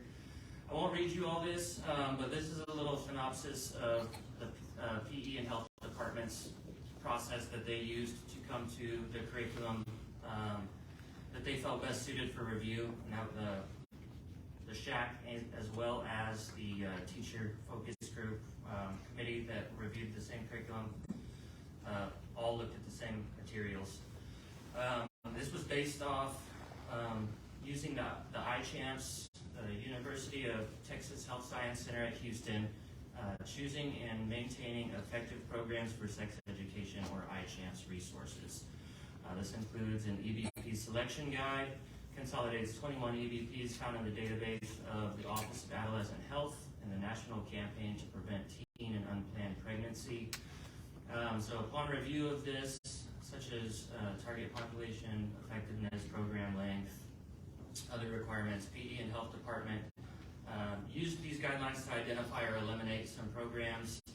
It was also brought up by one of the board members. I'm trying to read it's small text from here. I don't have this slide memorized, but so Choosing the Best, I believe, was introduced. Let me look here. So PD and Health Department examined after the iChamps an additional 13 EBPs that were reviewed by the faculty and staff at UT Health Science Center of Houston. Compared that with the Texas Essential Knowledge and Skills, as well as the Tech 28004, and that list helped identify programs to consider or eliminate based on TEKS percentage covered. And then because of familiarity with McGraw-Hill, during the textbook adoption, PE and Health Department provided teachers the option to include the companion textbook, although it was not an evidence-based program or an evidence-involved program. The companion text did meet 100% of the TEKS. That's why it was initially included. Then the 2 additional programs were Choosing the Best, which was suggested by some current health teachers because it was used in the past by NEISD, appeared to meet previous criteria, including TEKS and the Tech 28004. And then the second was Esteem, which was mailed to PE and Health Department in the summer of 22 and was later mentioned by one of the NEISD trustees for SHAC to consider reviewing. After the process got underway, there was an email, PE and Health Department sent an email to all the publishers asking them for a letter of compliance indicating that they did not have a conflict with the Government Code 2273. In response to the request, it was learned that Healthy Futures of Texas underwent a merger that included a legacy organization, Texas Campaign to Prevent Teen Pregnancy. That merger was in August of 2022. And prior to the merger, the legacy organization, Texas Campaign to Prevent Teen Pregnancy, partnered with Planned Parenthood of Gulf Coast and Planned Parenthood of Greater Texas. Because there was an MOU in place, even though it was set to expire this March 2023, the presidents of the MOU presented a legal relationship between the prior entity, Texas Campaign to Prevent Teen Pregnancy, with Planned Parenthood, and it was felt that this would have been a potential conflict of interest, as it was a written instrument that stated there was an existence of an MOU, and thought could have potentially been a conflict with GB 2273. At the very least, would have been controversial and divisive. So that is why that program was eliminated. The Glencoe Teen Health Companion was eliminated because it was not evidence-based. Even though it did meet all the TEKS, it wasn't an EVP. That's what led us to bring in Heritage Keepers to add to our depth of variety to review, so we would have a third review platform. This jumps straight to choosing the best. I do want to I'll do a quick recap. So, Heritage Keepers program, as it was stated before, we brought in as an additional resource because we were after the elimination of Big Decisions and the Glencoe Teen Health book. We were left with only 2 programs, choosing the best in esteem. We didn't want to be limited to just those 2, so we went and sought out others. One of our committee members, one of our standing committee members, was part of a Texas-wide SHAC member call other SHACs around Texas, kind of had this whole conference call, and it was found out that Corpus Christi ISD had just brought on Heritage Keepers. So we decided to take a look. The publisher was generous enough to promptly overnight those materials, and I'll give kudos to our facilitator, Jennifer Aguilar. She got right on the ball, right on the horn with them, and we had those materials within a week of asking for them. So kudos there. We reviewed that program and found, after the interview with the publisher, the Zoom interview, there were a lot of issues we had with the implementation process for it. It was a very tedious training requirement for the teachers. They don't offer a train-the-trainer type model, so every teacher that came in, every health teacher that was new to the district would have to undergo, and it's a 5-day fairly extensive training program. In addition to that, the publishers state that they have a recommendation that whoever teaches their program needs to be morally invested, or have an active buy-in to the program, which then led us to deliberate on, what if some of the health teachers decide, no, I don't agree with this, I don't want to teach this, would a math teacher teach health and then the health teachers trade with? We just found that there was a lot of complications that for a district this size we think would be very difficult to implement. Additionally to that, their programs are not, their materials are not flexible. There's not a lot of, there's no online content at all, so we can't, the district can't grab slides and make, customized teacher handbooks or student note-taking guides. There is no digital content that could be put online for parents to view. They would have to manually go to the campuses and view it, or the sports park. So it was just a difficult, we found that it was, its adaptability was the lowest of all the programs that we looked at. And just its implementation process seemed very difficult for a district of this size. Then we looked at Esteem.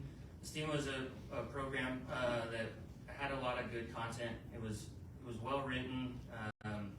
There were some concerns. There were some areas that our committee expressed, we thought maybe in some areas it was not age appropriate, maybe in the sense that it was too young for a high school class or too cartoony. And similarly on their digital content was relatively lacking. They didn't have slides, they didn't have a lot of interactive pieces, and they also didn't have teacher scripts, nor did Heritage Keepers. That brings us to Choosing the Best. Choosing the Best is the third program we reviewed. I'm going to go through some bullet points on this program.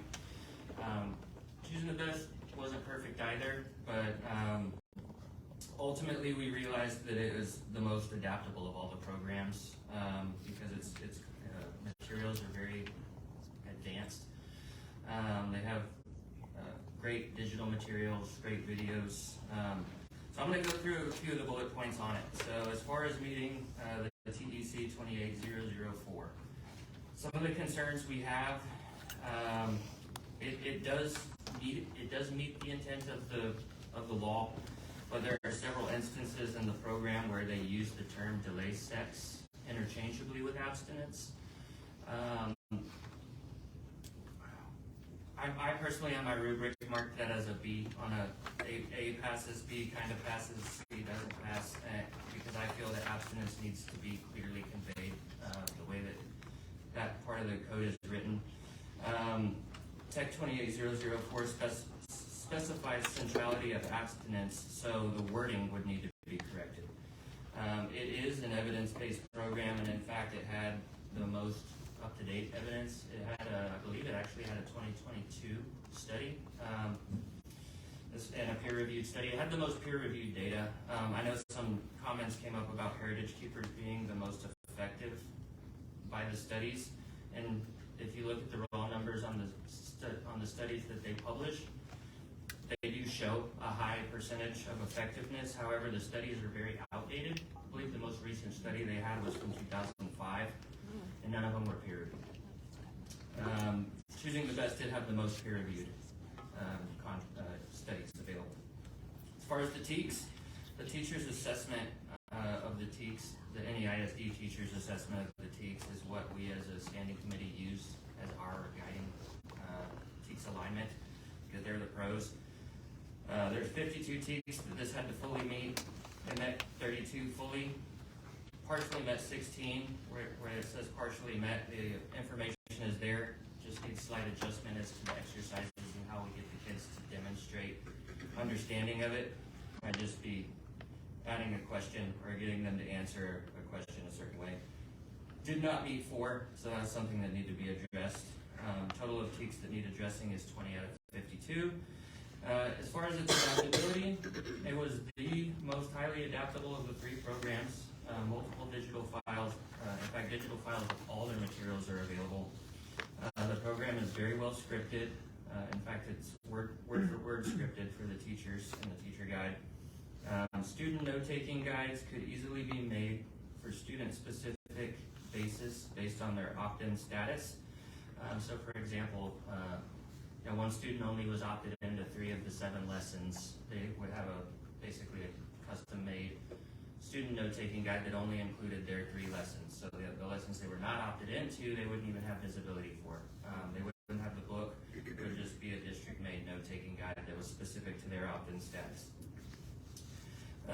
Very accessible. The student handbook, teacher handbook, digital content, video slideshows, all are digitally available, so they could be put on Skyward for parents to review from home with their Skyward login. And one of our committee's favorite parts of this program was that every assignment includes homework, a take-home lesson that includes a parent and guardian interview. So it does actively engage the parent. This is a QR code. If y'all scan it, it provides you a link tree to a lot of the additional information that we provided the public in our public meeting. For now, we'll skip it. So quick pros and cons.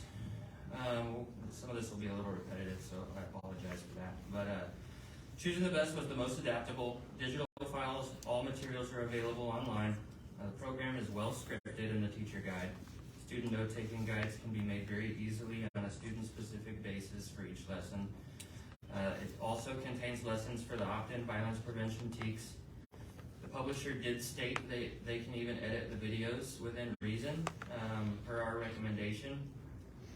Evidence-based with the most up-to-date analysis of all the programs can be easily tailored to meet the wording of 28004.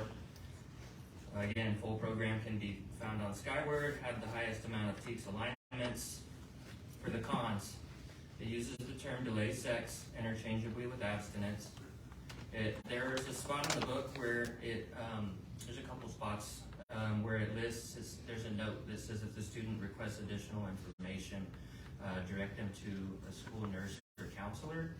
Where we had a little note and listed as a con here that it needs to list the parent or guardian as the first resource for clarification on questions outside the TEKS.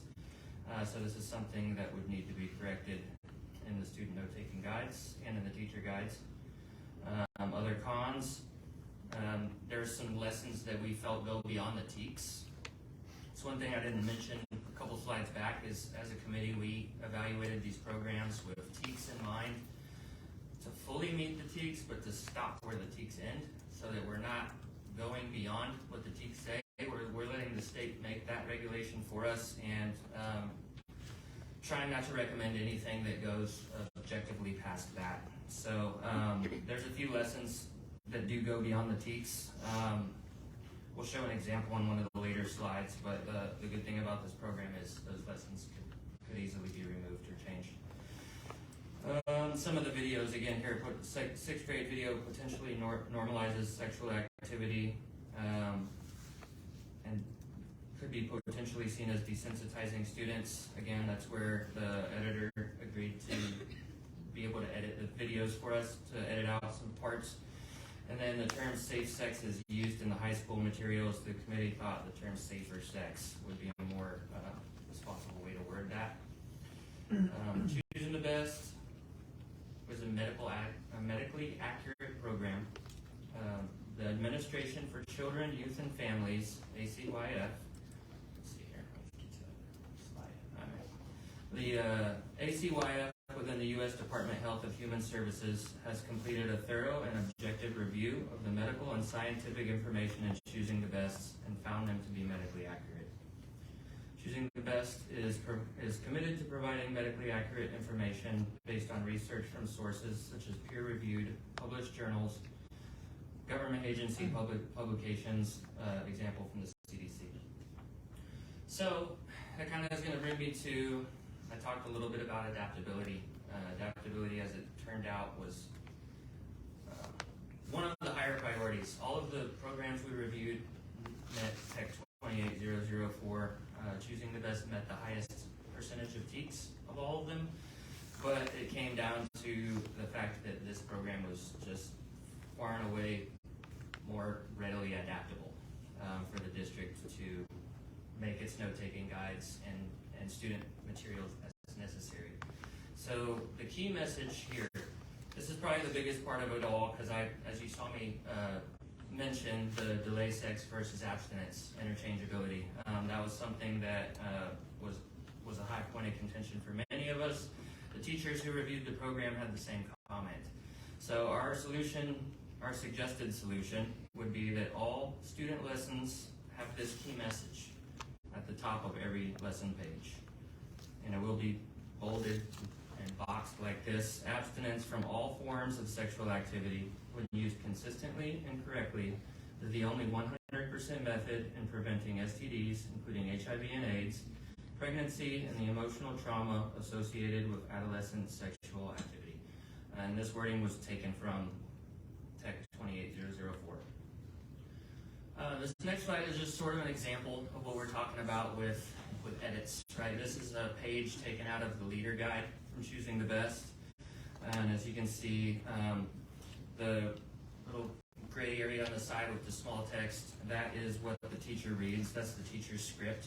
Where on the right side, that's what the student guide would be. In the publisher student guide, the script here kind of tells the teacher how to walk through this lesson.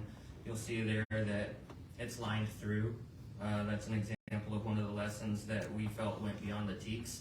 So that's where P and Health Department could go into the teacher guides and line through it, or put labels, sticker labels right over it so that it's not even there for the teachers. We can replace it here with the suggestions for the changes to the activity, and any changes to the teacher script that, as a SHAC committee, we would like to see made, and hopefully be brought back before the board prior to any student lessons being taught. Again, just another example. I kind of talked about this one. This page shows where the original statement read, some students may have personal questions that are beyond the scope of these materials. In these situations, please refer students to school counselor or nurse per your district guidelines. Well, those aren't our district guidelines, so we would correct that to read the actual district guidelines, which state, students should first seek guidance in the areas of health from a parent or legal guardian per NEISD, and students asking questions on issues that fall outside the scope of TEKS or outside the curriculum as approved by the SHAC and board shall be left to the student's parent or legal guardian. Best practices dictate health-related questions should be answered with factual scientific information. On the far right bottom of that picture there, it's kind of hard to see, but there's an actual example of like a replacement text stuck into the teacher's guide so that the teacher's script would actually be replaced with the correct statement. And then here's just a quick comparison example of the student note-taking guides. I actually brought, Katie Steinhoff made some samples of, which I'll hand here for them to be passed out to y'all, some samples of what a student note-taking guide might look like, and actually came up with the suggestion of potentially even creating teacher guides, teacher guidebooks, district-specific entirely, rather than the previously mentioned stickers in the books and lines through the books. It could potentially be the district could make our own teacher guides as well. So I'm gonna leave these. Do y'all want this?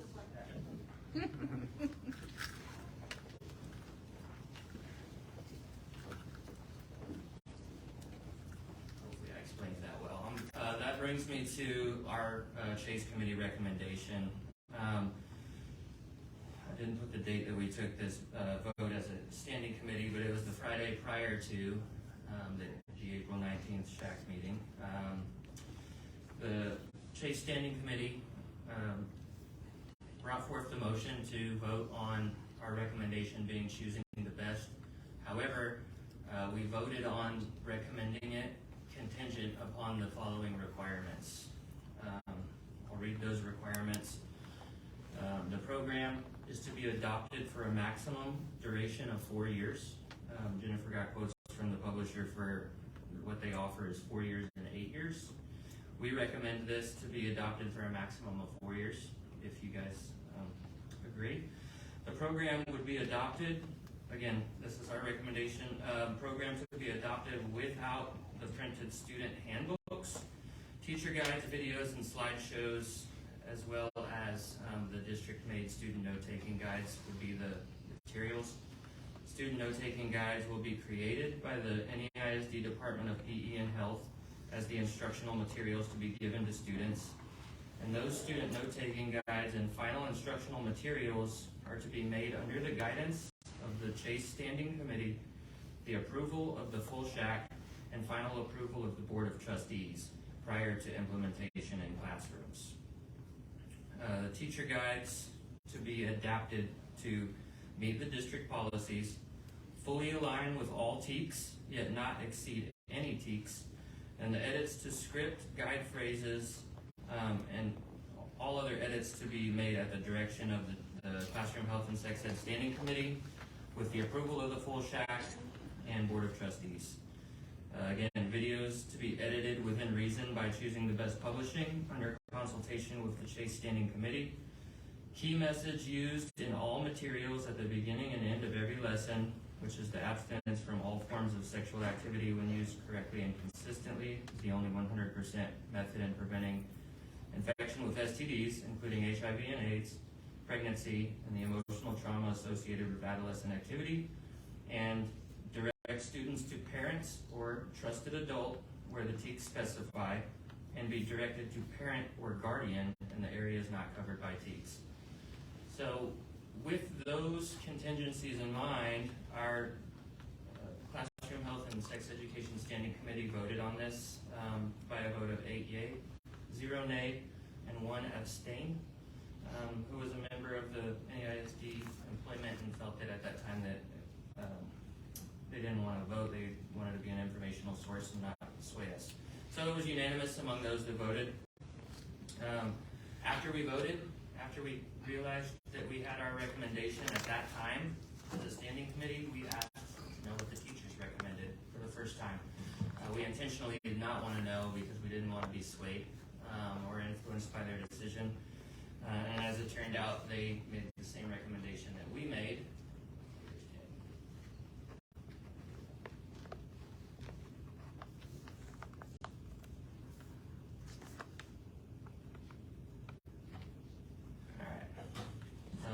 So yeah, the teacher's recommendation was as well choosing the best, and what we thought was cool about it was the concerns and comments that the teachers highlighted were almost exactly the same that we brought up. Using delayed sex in place of abstinence, digital student lessons cannot be separated or limit student access. That goes back to us using the student note-taking guides as the teaching materials. Student workbooks cannot be separated by lesson. Again, student workbooks is not part of our recommendation. We recommend the district-made note-taking guides. Additional materials, activities, puzzles, slime, cauliflower, that goes back to the lessons we thought exceeded the TEKs. They wanted to use cauliflower to imitate sexually transmitted diseases. And that's some strange stuff. They had some recommendations to address these concerns during training. The teachers will add abstinence to their leader guides, so same thing we recommended there with key messages. Students will not be offered digital access.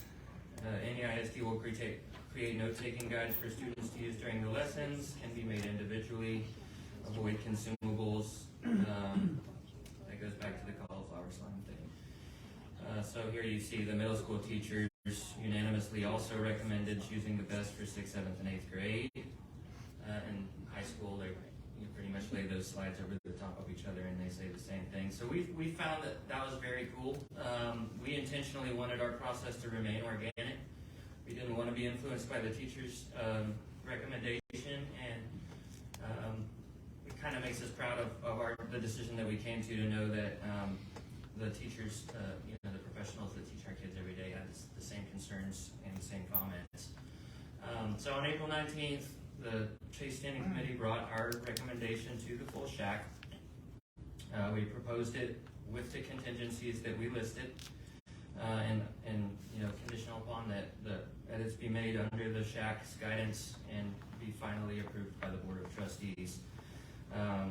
So at that meeting, I presented just as I did here, and then made the motion to the SHAC chairman, Tony Kamen, standing behind me, to approve our standing committee's recommendation. Approximately 25 minutes of discussion among the full SHAC followed that motion. There were some good questions brought up, some good ideas about how we could make this program even better than what it is. After discussion, the SHAC co-chair, Rachel Brodeen, announced that there would be ballots passed out in exchange for a completed conflict of interest form. So we had each of the full SHAC members fill out to acknowledge they had no conflict of interest with any of the publishers. So everybody filled one out. They traded it for a ballot. We proceeded to vote, and the full SHAC vote tally was number of votes cast 25. Necessary for motion to carry was 14. Votes for yes or to approve was 25. Votes for no was 0. Illegal votes was 0.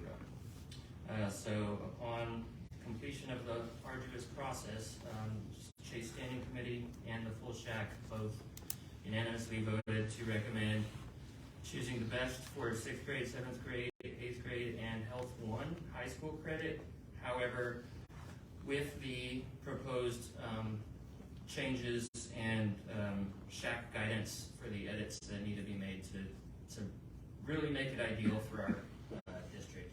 We think it's good, it's not great, it's got some flaws, but the good thing is its strength is its flaws can be very easily fixed. And the choosing the best publisher who we spoke to seems very on board to help us make those where we need their help.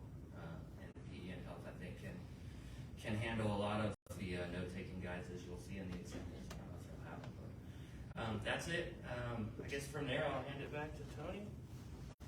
Thank you all for listening to me ramble on.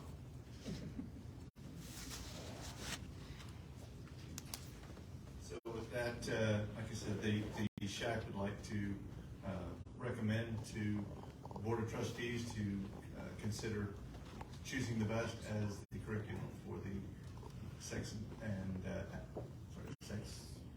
healthy sex. Education.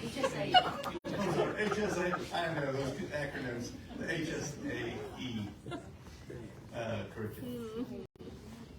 I'm sure that there are going to be people with questions, so. Do you mind if I have the rest of my I would probably Chase Committee? suggest it. Everybody be ready.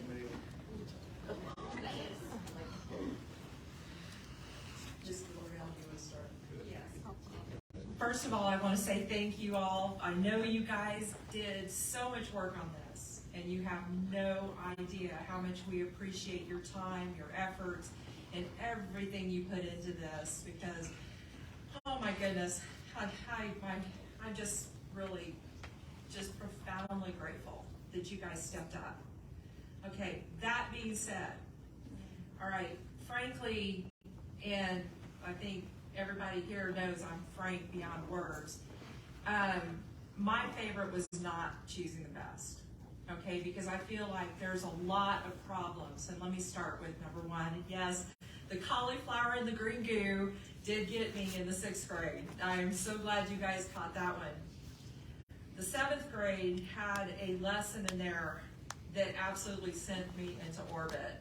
It was called Making the Bed, all right, page 31, where the couple is, you bring a sheet in, you put the pillows and everything, and then you put the couple down on the bed. All I could envision in this was angry parents coming in here accusing us of being groomers, frankly. Oh no, that is so inappropriate for 7th grade. I'm sorry. It's inappropriate for high school level. Okay, that's gotta go. It just gotta go. Okay. Can they respond when you ask? Oh yeah, absolutely. Yes, absolutely. I was just gonna say, I'm Katie Steinhoff, I'm the health instructional specialist. I was gonna say that is one lesson that's already been flagged.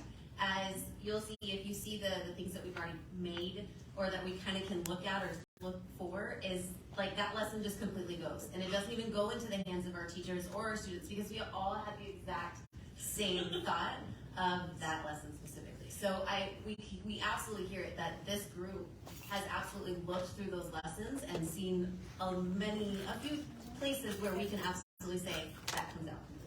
Wasn't that in one of the documents that we got? Was it a 130-page one or something?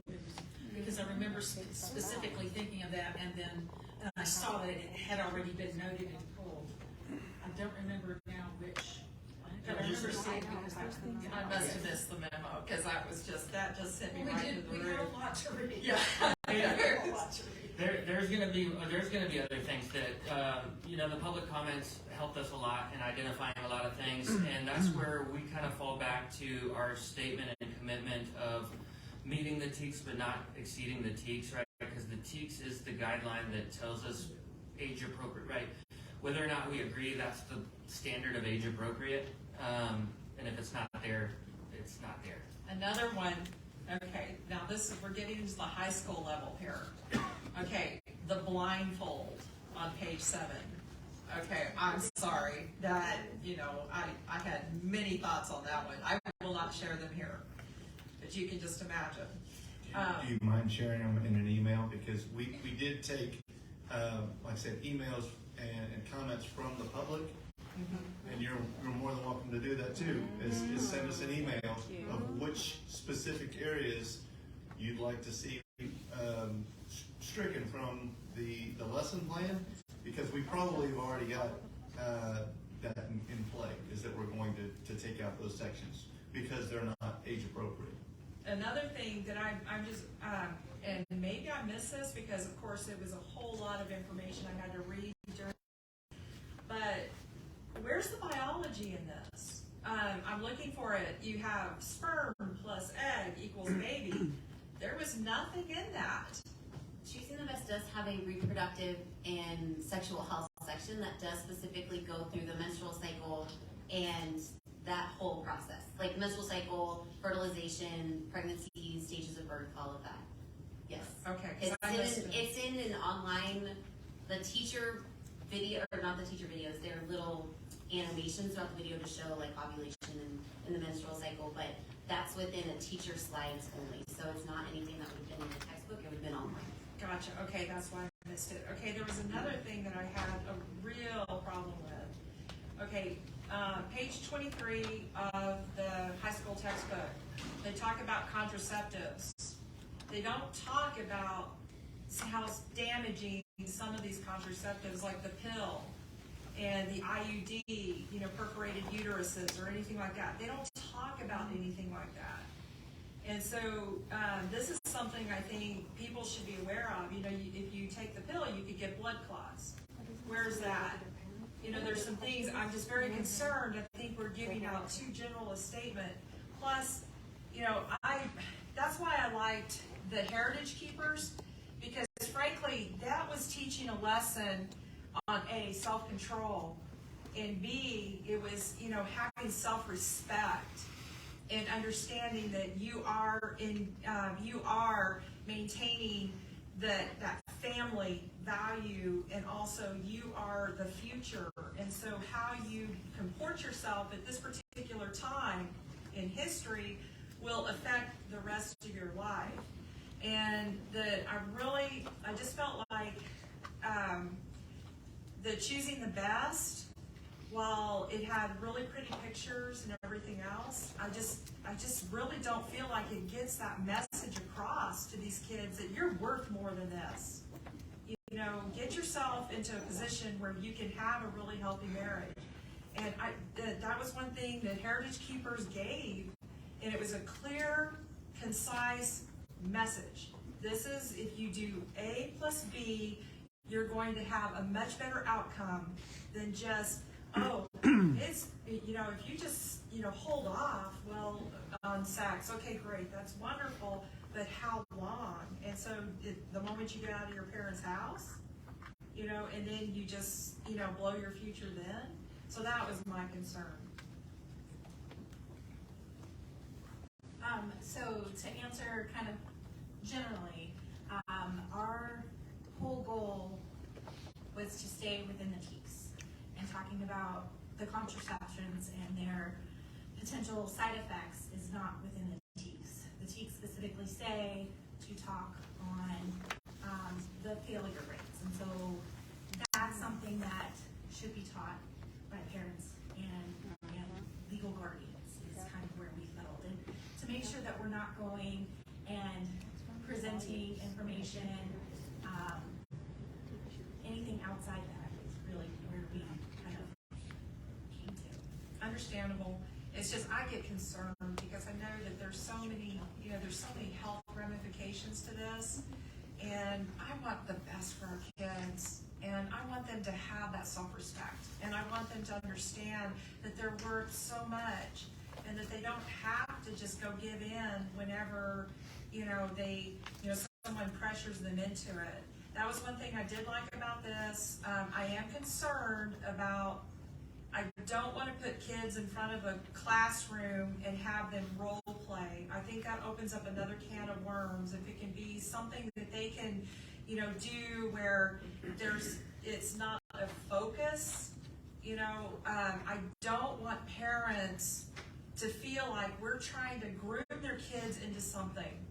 that's the last thing we want.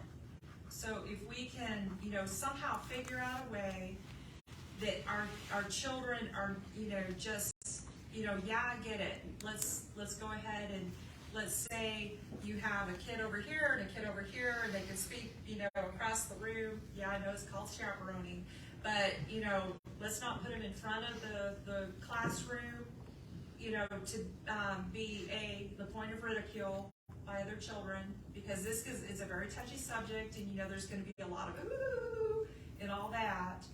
So I don't know, how can we do that? So, I mean, there's many ways. I suppose we could do that. Katie, I would let her speak to how maybe they would replace the lesson. I was just going to say something about the HSAE. Back to your comment earlier, those guides, those actual lessons are always on Skyward for parents to be able to access at any point in time. So parents see exactly what's going to be taught to their children if they want to go out and look for it. It is out there on the district's website, always has been. So you just got to go find it. Oh, I understand. And it's on the PE page on how to get to it. It's on the chat page on how to access it. So there's multiple avenues out there for parents to actively go out and actually see exactly what slides their children are going to see, exactly the lessons that are going to be taught. And that's one of the nice things about CTB was the instructions that we can be more certain with choosing the best, that the teachers at Driscoll and the teachers at Bradley and the teachers at Wood, they're all going to be teaching the same thing because they all have the same teacher guideline to utilize. I'm just asking the reason, and I think that's great, okay? And I'm not trying to be confrontational. I'm just looking at it from a parental standpoint, and with everything that is, you know, they're bombarded in the media that we are this evil entity that's trying to do horrible things to their children, which is so far from the truth. It's just not even funny. But so there can be no even glint of impropriety. Correct. When we're teaching this. And so I'm a parent, and I joined this committee. I volunteered for this because of exactly what you just said, right? Because I wanted to make sure that my kids weren't going to get groomed in classrooms. That's why I was so passionate about this, and why I'm so honored to be a part of it. What you have there, those two documents that you have, one of those is an example of what the teacher guide would be if it was made by the district. And there's a few pages you'll flip to where you'll see red, like in red. The box is in red and the text is stricken through. That where you see that, that's an example of something that can be completely removed from the teacher guide. So for example, the blindfold lesson, the make the bed lesson, the problems, the issues, the role playing stuff, right, that's in the teacher guide can be, of course, with the approval of the board and at the discretion of our committee being able to make the edits to the actual taught material, we can take all the feedback and recommend those revisions, recommend that those lessons completely be removed or replaced. You'll see in there a few lessons that we did suggest. Right on the first page, I think there's a porn problem. There was a lesson that talks about, you know, and it was brief. You know, one of the students in the video said, "Oh, you know, I used to have a problem with porn," and it kind of insinuates, right, that would kind of lead towards, you know, masturbation, right? And we, as a committee, thought that that's not part of our TEKS. That would be something that we would recommend striking through.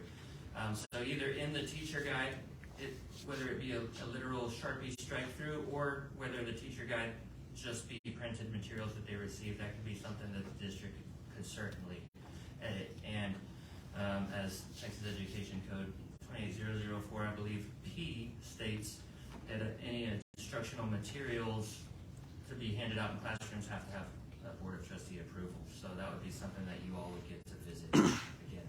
Another thing, because we are having to manually do a lot of the worksheets and things like this, that's cost involved. And so not only are we paying for the program, But now all of a sudden we're having to do hours, and we're having to pay people hours, to create these. And then here's my biggest nightmare. Let's say a parent says, I don't want little Johnny or little Mary to have these particular programs, and we have people making their little book things. And what if little Johnny or Mary, somebody after doing 30, 40,000 these notebooks, all of a sudden, they're tired, and then they get the wrong material. Now we have angry parents coming in here and saying, we opted out on this. Or just opt in, but let's say, but I didn't opt in on these lessons. How do we deal with that? That is a common practice for Northeast currently. So in teaching HSAE, no student is given a packet, and when we had this going, no student was ever given a packet by the publisher. It was always created by the teachers. Teachers create them per class by student, so that if whichever student did not opt into lesson 1, then lesson 1 is either taken from the packet or they make a packet specifically for that. So this is not an uncommon practice for our teachers. So they do that regularly for their students. The way we've thought this through, and where you're talking about time consuming, is that Choosing the Best already has a teacher script.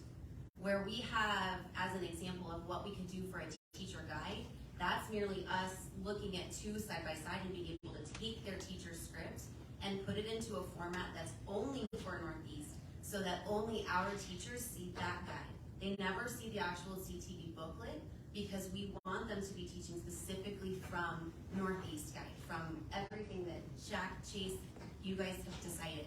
So that's partly why I see the cost and I see the work there, but there's a teacher script. Other programs do not have a teacher script.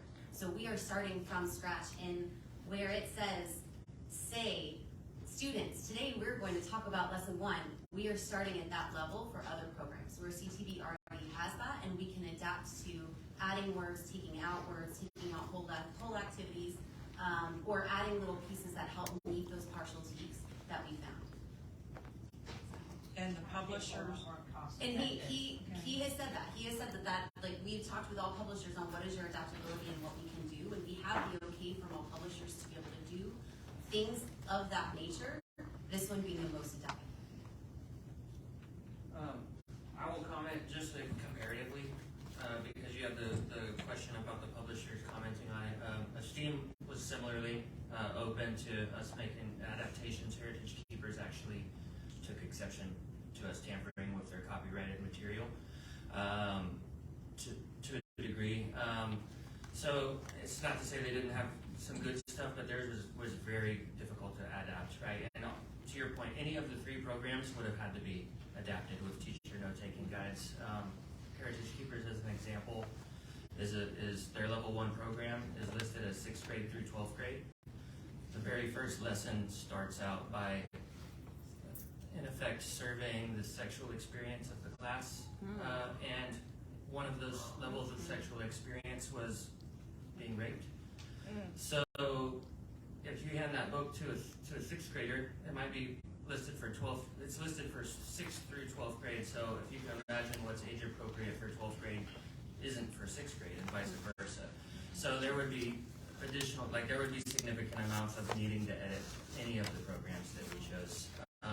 So to your point, how do we ensure something doesn't get in, or if the district is making all the note-taking guides lesson by lesson, it's a lot easier to make sure than it is to hand a student workbook that has every lesson in it, right? Because then you have to, duct tape a sheet over the whole lesson or something like that. So, and that's not to be a wise guy, but it actually is a lot easier to guarantee it when there's a breadth of digital materials that you can be copied from.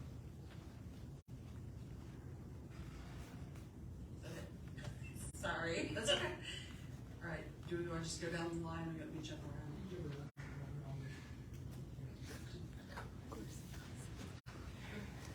All right. Thank you so much for all the time and effort that y'all put into this. I so appreciate everything that y'all done, and it's a lot, and I'm really impressed with the things that y'all have come up with.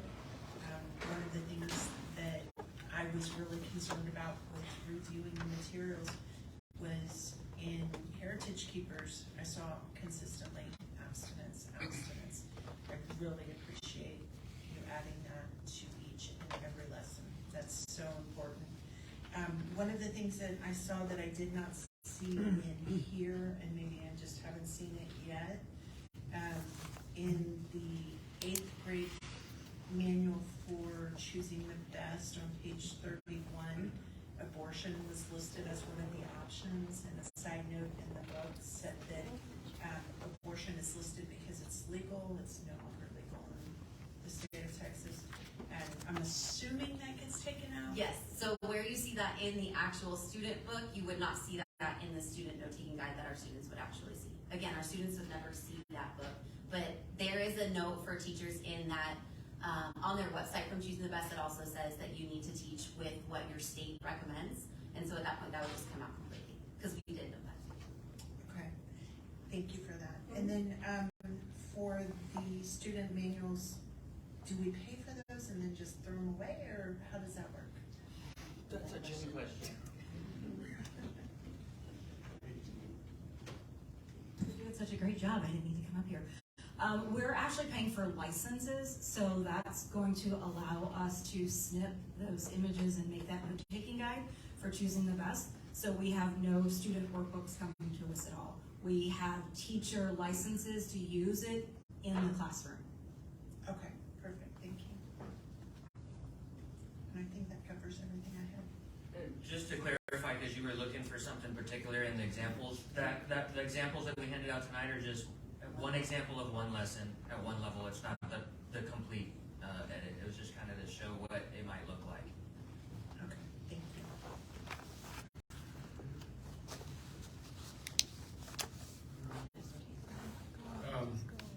I'm going to say thank you. Can all the parent community members come up front? I know y'all are looking for recognition, but can all of y'all come up?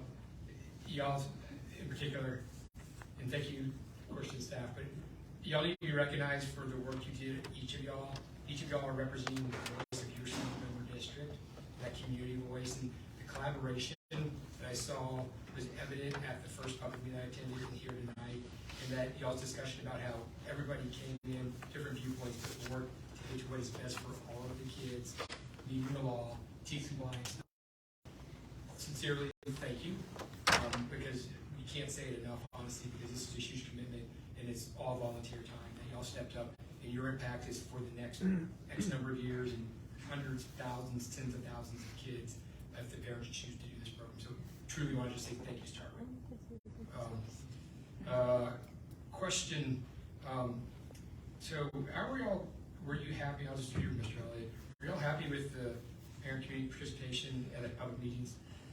I would have personally loved to see a lot more participation. I think, and I'll go ahead and complain a little bit, I feel like the advertisement of our public meetings could have gone a lot farther and more widespread. I personally never saw the flyer from my two principals for the first public meeting at all. It may have been posted in the schools. I won't call them out by name, but I didn't. I never saw it for the first meeting from my two principals, and I heard that the principal notes that did send them out was maybe within 3 days. So I think it could have been advertised a lot better. So that's just my personal opinion on it, right? Well, here's my question, because we as a board had a discussion about public meetings, very clearly, do we find it up to the committee? So I guess my question would be, because I was waiting as a parent, why was the decision not to use the district-wide email? Because we have that, we get emails every day as a parent, random stuff about the district. So why did Chase Committee not choose to email out to the entire district? Because obviously this impacts everybody. It was not y'all's choice? So who made the decision, I guess, or where was that getting? I guess that's what I'm trying to understand, because obviously tied to district scorecard and parent engagement. What was communicated to me was keeping it standard for what we do for all public meetings, and for the other public meetings, we weren't sending out an email blast, and so this one would stay within the same, so that we didn't set a precedence to do something for this public meeting that wasn't typically done for other public meetings. Okay, so you were told that by one of your bosses then? It was. And you didn't make a decision? It was above your level? Correct. It was just a conversation that we had and trying to come up with it. It was after the first meeting, when there were concerns. Mr. Elliott had mentioned that he never saw it with his principals. We met to talk about, how do we do this better, make sure we get it on the website, but yes, that was something that was. There's two parents, a Churchill parent and a Johnson parent, made that, I think, the first public meeting. And we as a board were formed on the 6th of March. We had a flyer. And so, thinking from strategic communications and going forward, we need to be very deliberate, and it ties in tracking our district scorecard, engaging our stakeholders, but parents have to know if you get one email 2 days prior, it's very hard with family activities. And Dr. Mike, I was going to ask, I know you do lots of parent messages. I believe it was the PTA used book sale and the Young Masters, but had you given consideration or not? Because that could have just been a blur, but just trying to figure out how going forward we can be more consistent. Ms. Chancellor, do you want to answer this? Because I think you're probably best positioned to talk about it since you're over communication. Sure, so typically when we have a meeting, we do certain things.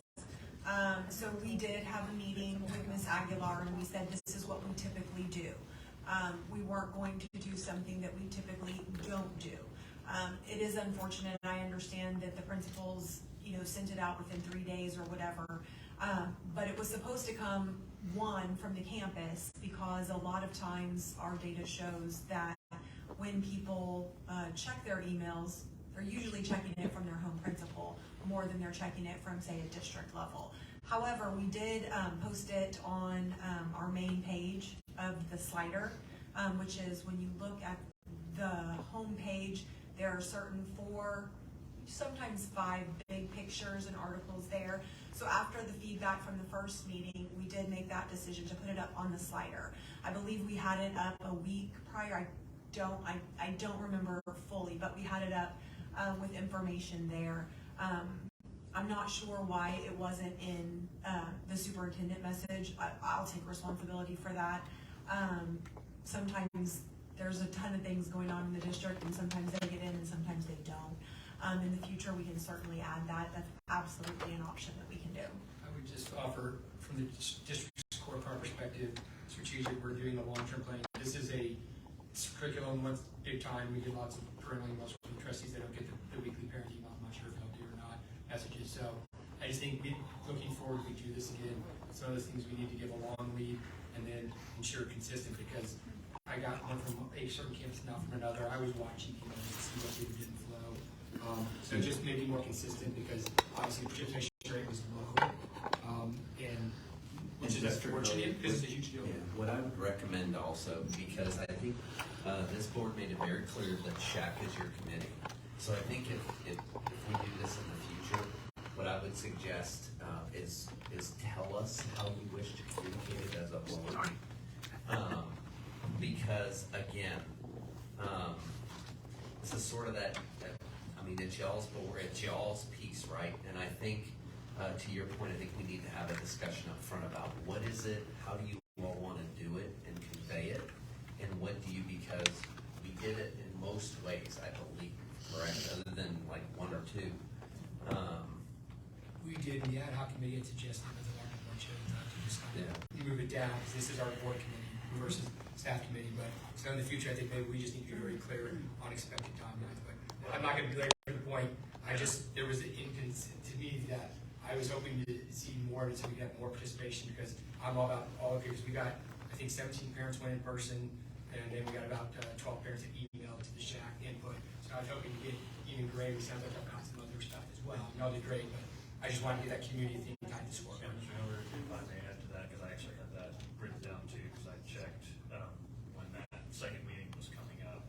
No email went out, but we did send an email to the district about the budget public meeting. So I was confused why we didn't send one out about this particular topic, and then we sent out one about the budget, like the same time we should have sent out one about this. Yeah, I was actually I tried to get word out to people, but it was a little. Well, Mr. Byer, bringing up that think we advertise that in my message and in other ways. And how many did you get at your first meeting? Do you remember? How many? So we had, including the SHAC members, we had 39 people at the Okay. first meeting and 38 at the second. Okay. Which is better than I would expect with very little advertising, So, but Mr. I think Byer, Mr. Lady's yeah, point is I will tell you, we had going forward. 13 at mine. 3 of those were staff members. I mean, I'm gonna be honest with you, like, That's good. that's one of those things that, we want people to participate, we do, but I can't make them come. I think next time we as a board need to say a long week message about a month out, because there's the family, that don't speak for all, plan their calendars around kids' activities, school events, et cetera, or, so at least those that want to, because 1 or 2 said, I just found out I decided to come, made last minute plans at the first SHAC meeting or 2, so I think that's just something we as a board need to do, and this is very important for the SHAC in particular, not different districts stuff, but I don't want to belabor the point. You say something, Mr. I would say it was a bit of a source of frustration for us as a committee. We had several discussions about it. We had wanted social media posts, but that wasn't happening. It kind of felt like the onus fell to us to promote it, which we tried to do as best we could. But it was a little frustrating that the word didn't get out. Okay. Thank you for sharing that. Here's the next question, I guess, for you, Mr. Or whoever wants to, but how much progress has the committee made in the last 2 weeks since the full SHAC vote, as far as making all the recommended changes? And I see we have a little bit here, because that was, I actually opened to see it on things, and the package we received, I was like, okay, what's getting changed, what's not, because there was a question. Right. But how far are you on that process of making edits? So we have some recommendations. We don't have a lot of edits, and part of that, I guess I'll let rest on my shoulders as the chairman of the committee. I felt it would be more responsible to get an approved program before we spent a lot of labor, right? Because if you guys came in and are like, no, we don't want it, then, you know, that's kind of where I thought we're going to reconvene this Wednesday after this meeting. Okay, this would be more approximately, how long do you think is going to take the committee to make the edits and run it through, you know, choosing the best students, choosing the best publisher, and then it's gonna have to go back to the SHAC to comply with the law to get voted on before it can come back to the board for us to do it. So how, can you get that done before 30 June, or is that? So our what we've been talking about is getting it done before 30 June for High School Health 1. That way all the students that are taking it in first semester don't miss it. If we're not able to get 6th, 7th, and 8th grade ready by that time frame, there's a little bit more, we feel like there's a little bit more leeway because that can be taught later in the year for those levels.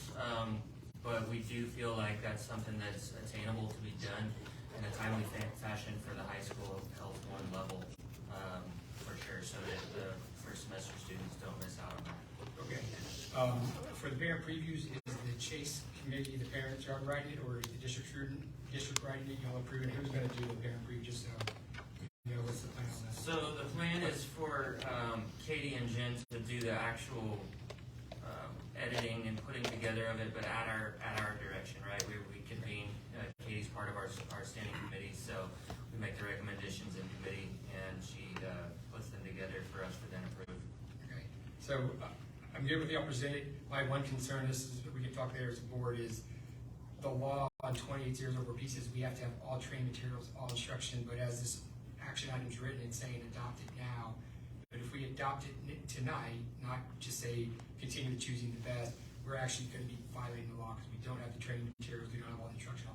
And I'm not sure if y'all are aware of that nuance, but in 28004P, all curriculum materials is teacher training materials, and any other materials is going to be provided to instruction. So as it's written on our action item, it would basically be if we approve this and the publisher doesn't guarantee us that, we've now spent district resources on stuff that we can't change, and that's all we've got. So that becomes a minor technical point. I'm not to slow the process down, but I just want to make sure we're in full compliance with law. So, yeah, it's a kind of catch-22 because we don't have the rights to use that to create anything until we do have an approved curriculum. They are going, we've talked about putting it into the contract. I've been in communication with them to say, like, what could we use?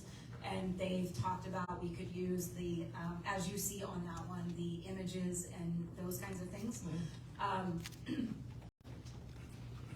in preparing for this, so I know they didn't meet because they said, prudent until we have something, because you all changed your mind. Knowing that their recommendation was choosing the best, Katie and I have been trying to come up with a timeline that we could do this, which is why we kind of thought about high school.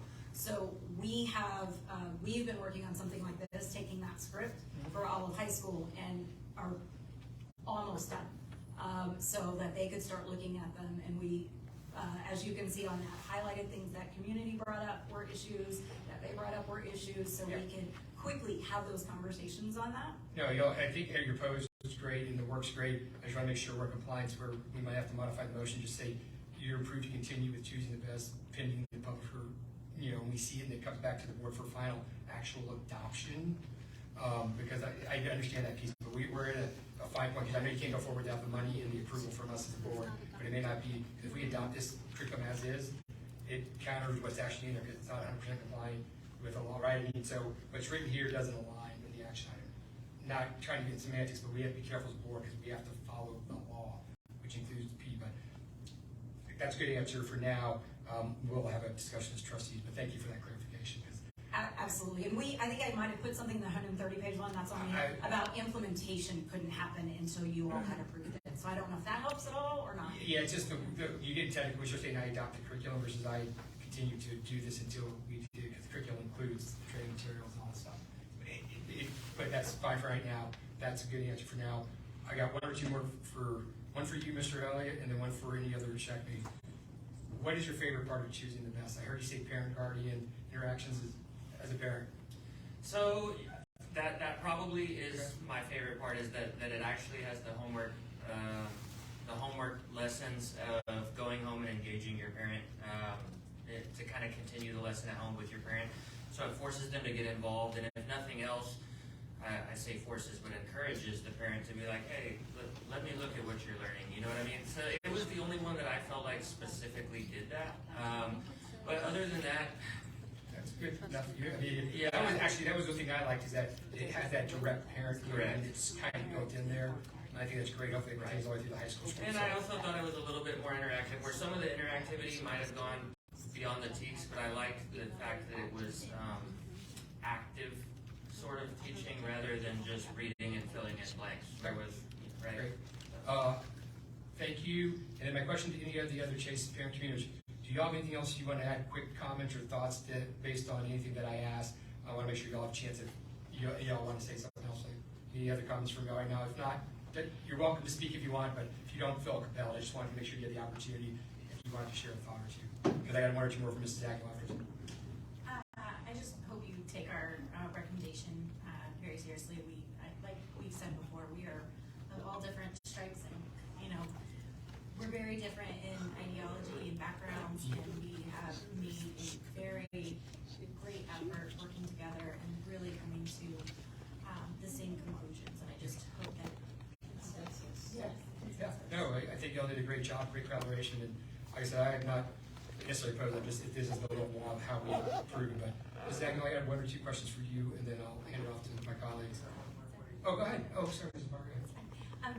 So I did want to say that I do agree with some of what y'all have said about how Heritage Keepers and Esteem had more of an abstinence-based message and value the child as a person.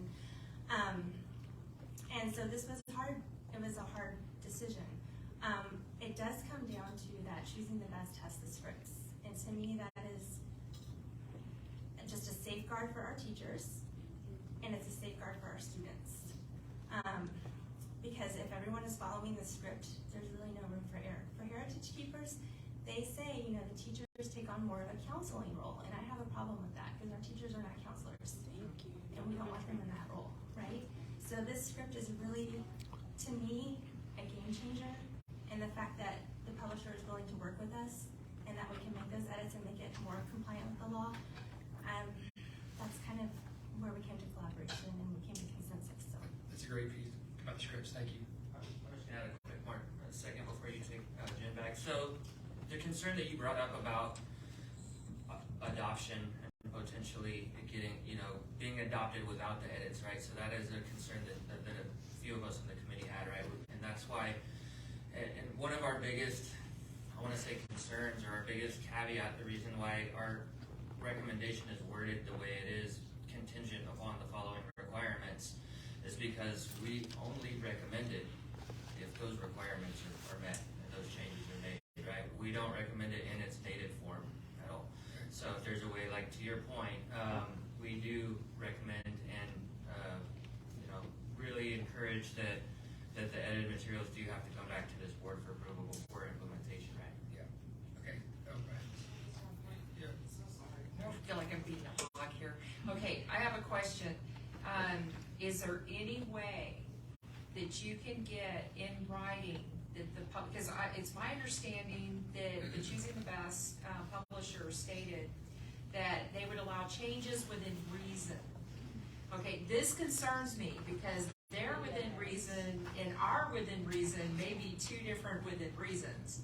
So is there a way that you can get it in writing that they are willing to make those changes so that we don't have any nasty little oopsies come through? The within reason was mostly towards the video editing, and what they explained was they can pull out a chunk of it. For example, I know they referenced the video where the young man mentioned pornography. They can pull that whole section from this time frame to that time frame. They can pull it out. What they can't change is a word somebody says in the middle of the video.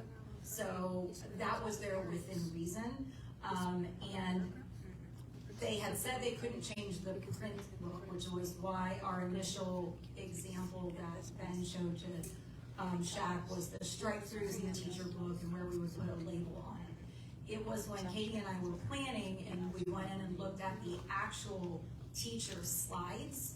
And so what you're looking at on that teacher script is the slide, and Choosing the Best was the only one that had actual slides that the teachers could use to teach from.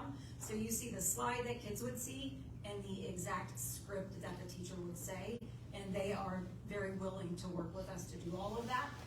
So their within reason was mainly just, we can't change a word that one person says in the middle of the video. If we're taking whole chunks out, we could do that. And yes, I met with Jimmy Ramos he's with IMA and procurement, and he does a lot with the textbooks, and we talked about having those things worked into the contract. Basically, we can take stuff out, but the actors aren't going to come and respeak it. So while it's not a 100% guarantee, there's a high level of confidence that all the text stuff's going to be no problem, and then the video might be in chunks. Is that the short version of it? Yes, sir. Okay. That was my question for you. Obviously, this year there's new BDF local, new bylaws, and as we switched a bunch of the parents, community members out, as we went through the process, the verification process, did you do that? Because obviously we had a big conversation about where everyone lives. So did you do the verification for all the new members, where they reside, all the stuff with single memberships and all that stuff? Or is that not done? No. No, that wasn't listed in my part. No. Okay. I just didn't know if it was after people, there was a conversation about making sure people, that's all. Wasn't sure if that was, because I'm just thinking for whatever, I know the bylaws are gonna come back with suggested edits from y'all. I didn't know if there's stuff. Can you clarify that question? I thought it was our responsibility when we put them on. Well, that's what I was trying to remember out if we put it on, this is, I go ahead and do a check, because I know the previous year, all of them got checked, because I got emailed back saying yes, no, so I just didn't, I was trying to remember if we asked her to check or not, or verify, because there was questions that we got emails about, are you sure that blah, blah, blah, so I'm just clarifying. Yeah, we can go back and look. I It was on us. where the conversation ended up is that we were specifically putting people on there rather than, I think in years past, there were people getting added and recommended that maybe we didn't necessarily. Okay, I was trying to remember, so the answer is no, that's fine. I was trying to remember as we were doing this, I'm also thinking forward with the bylaws, things coming forward for all that stuff. You mentioned conflict of interest. There were no conflict of interest. No. So that's what I thought. I'm almost done, I promise. The one other question, this is another timeline thing. So first public meeting happened on 30 March. Parent previews were 3 through 21 April. The full chase voted on the 14th, and then, or the chase voted on the 14th and the full check on the 19th, but parents, and there were one or two other logs that actually came in and were sending stuff. So to me, the logistics and timing doesn't make sense. It's illogical because it's almost as though those parents that were maybe at the tail end, their voice was never heard. So I just try to figure out the timing of this because it's obviously for long term, for future planning to put stuff in, to me, by consider the right order. Sure, I understand what you're saying. It's not that their voices weren't heard. We heard everybody who had an opportunity to come and talk to at either one of the meetings. Yeah. And we heard their voice when they emailed us. So just because we, by that time, had come to a conclusion that we felt like choosing the best was the best recommendation to come to you, doesn't mean that we were going to take it in its entirety. We were taking it with those recommendations that we can make modifications. And we can still utilize, and I don't know if Jen has done that, I'm sorry, if Katie has done that from the standpoint of one of the recommendations that someone had sent on the 20th, after we had already voted. That doesn't mean that their voice wasn't heard. Okay. Thank you. Yeah, no, I just want to make sure I'm just taking timelines. You normally finish all that before. Well, it's actually still available digitally. We only pulled the print materials off for this exact reason, for things that you mentioned. So if you make a recommendation, parents can go look specifically at choosing the best and communicate to them. So it's still open for them to give input? Yes. Okay, that's great to hear. Okay. Okay, I already talked about the 28004 P requirement. That's going to be a board recognition. My last question for you, Mrs. Aguilar. Y'all did a huge undertaking, so thank you, including your 130 pages. And I had to put in four sections. But I guess my question is, I hope you enjoyed it a little bit and like working with this group. Is there any comments you want to make to us as a board? Because I know there's a lion's share of work on the staff side as well. But I want to give you a chance to kind of say thank y'all to y'all as well publicly on the staff side. This is an amazing group. They truly are on various ends, and they really work together to consider every community, every student, and the issues that go with them. Their commitment, I mean, they would come, we would plan an hour and a half, and they would stay 2 to 2.5 hours to get the work done. It really, Ben did an amazing job of really driving this. I don't know that we would be here right now if he weren't as driven as he was to make sure that everything was correct. So I have nothing but wonderful things to say about this committee. I'm sad that we'll lose some of them, but they are an amazing group, and I am truly thankful for them. Well, thank you. It was very impressive, the cadence, the tempo. So thank all of y'all. With that, I am done with questions or comments. President, Madam President. David, did you have a question? I do have a few questions. I'll reiterate some of the comments from before for the Chase folks that in talking to the reps from my district, when you all presented to the full shack, the methodical and very thoughtful process that you went through and presented it to the full shack so they could understand it and take 16 meetings worth of your time and boil it down to your presentation to them.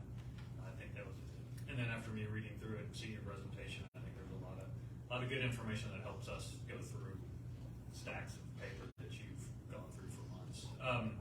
My questions, the first one I had was about the cost, and I know in the packet that we got, there were some summaries of the cost, and it looked like kind of the choosing the best and the STEAM were sort of in that, I think the 4-year was in that, let's say $150,000 amount.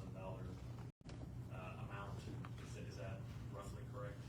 Yes. Okay, and then Heritage Keepers, did I read that correctly, it was like $700,000 for that one? Or was I looking at the wrong number? So there's two prices for Heritage Keepers. That was, actually, that's my very first question too, so yeah. So Heritage Keepers gave us only 2 options. They did not give us any printing licenses. So we could, so the 700,000, which actually goes more than that when you had everything else, that's if we had to buy a workbook for every student. Yeah. The other option they gave us was to do classroom sets. But that would mean, to the point earlier, that a student who maybe didn't opt in for every lesson has the workbook with every lesson. With every lesson. So it sounds like we were, at least 2 of them, we were sort of in that competitive range where it came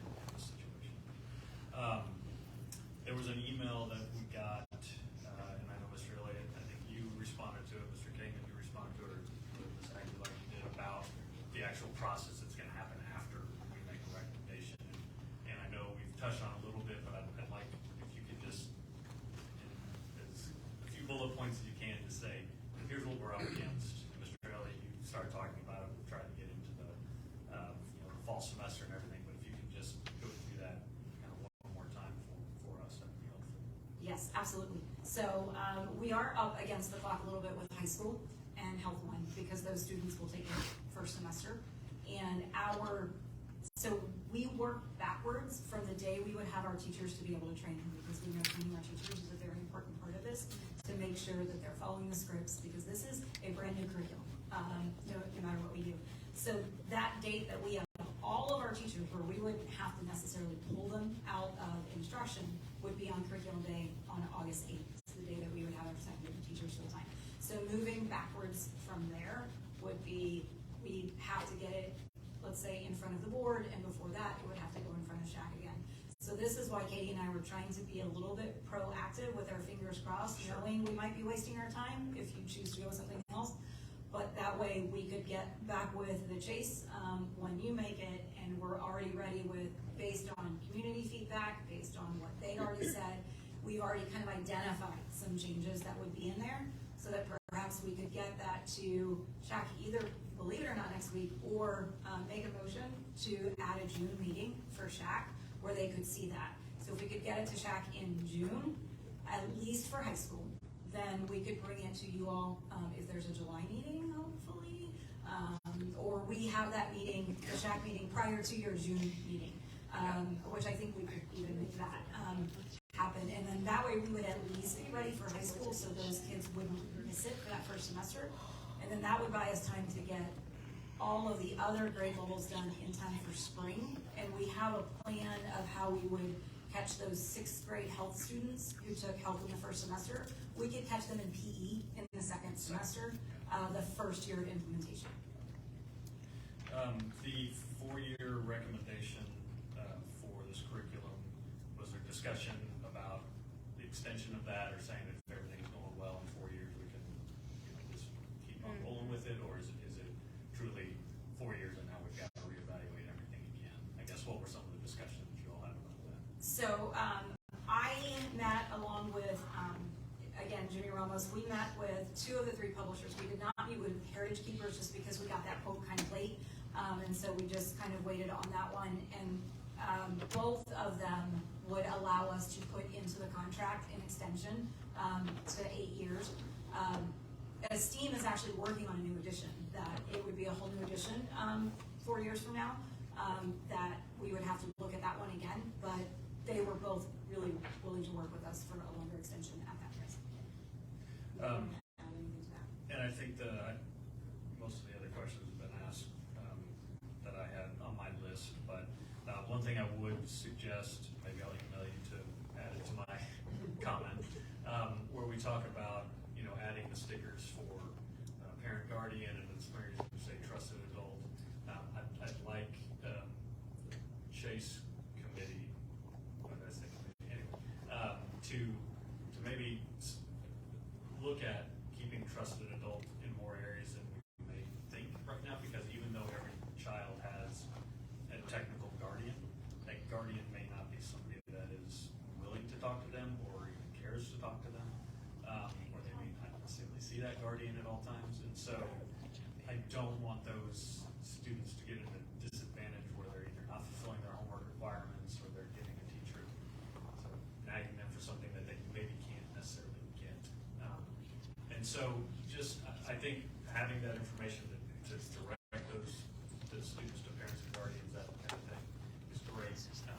I would encourage us to still look at that trusted adult language where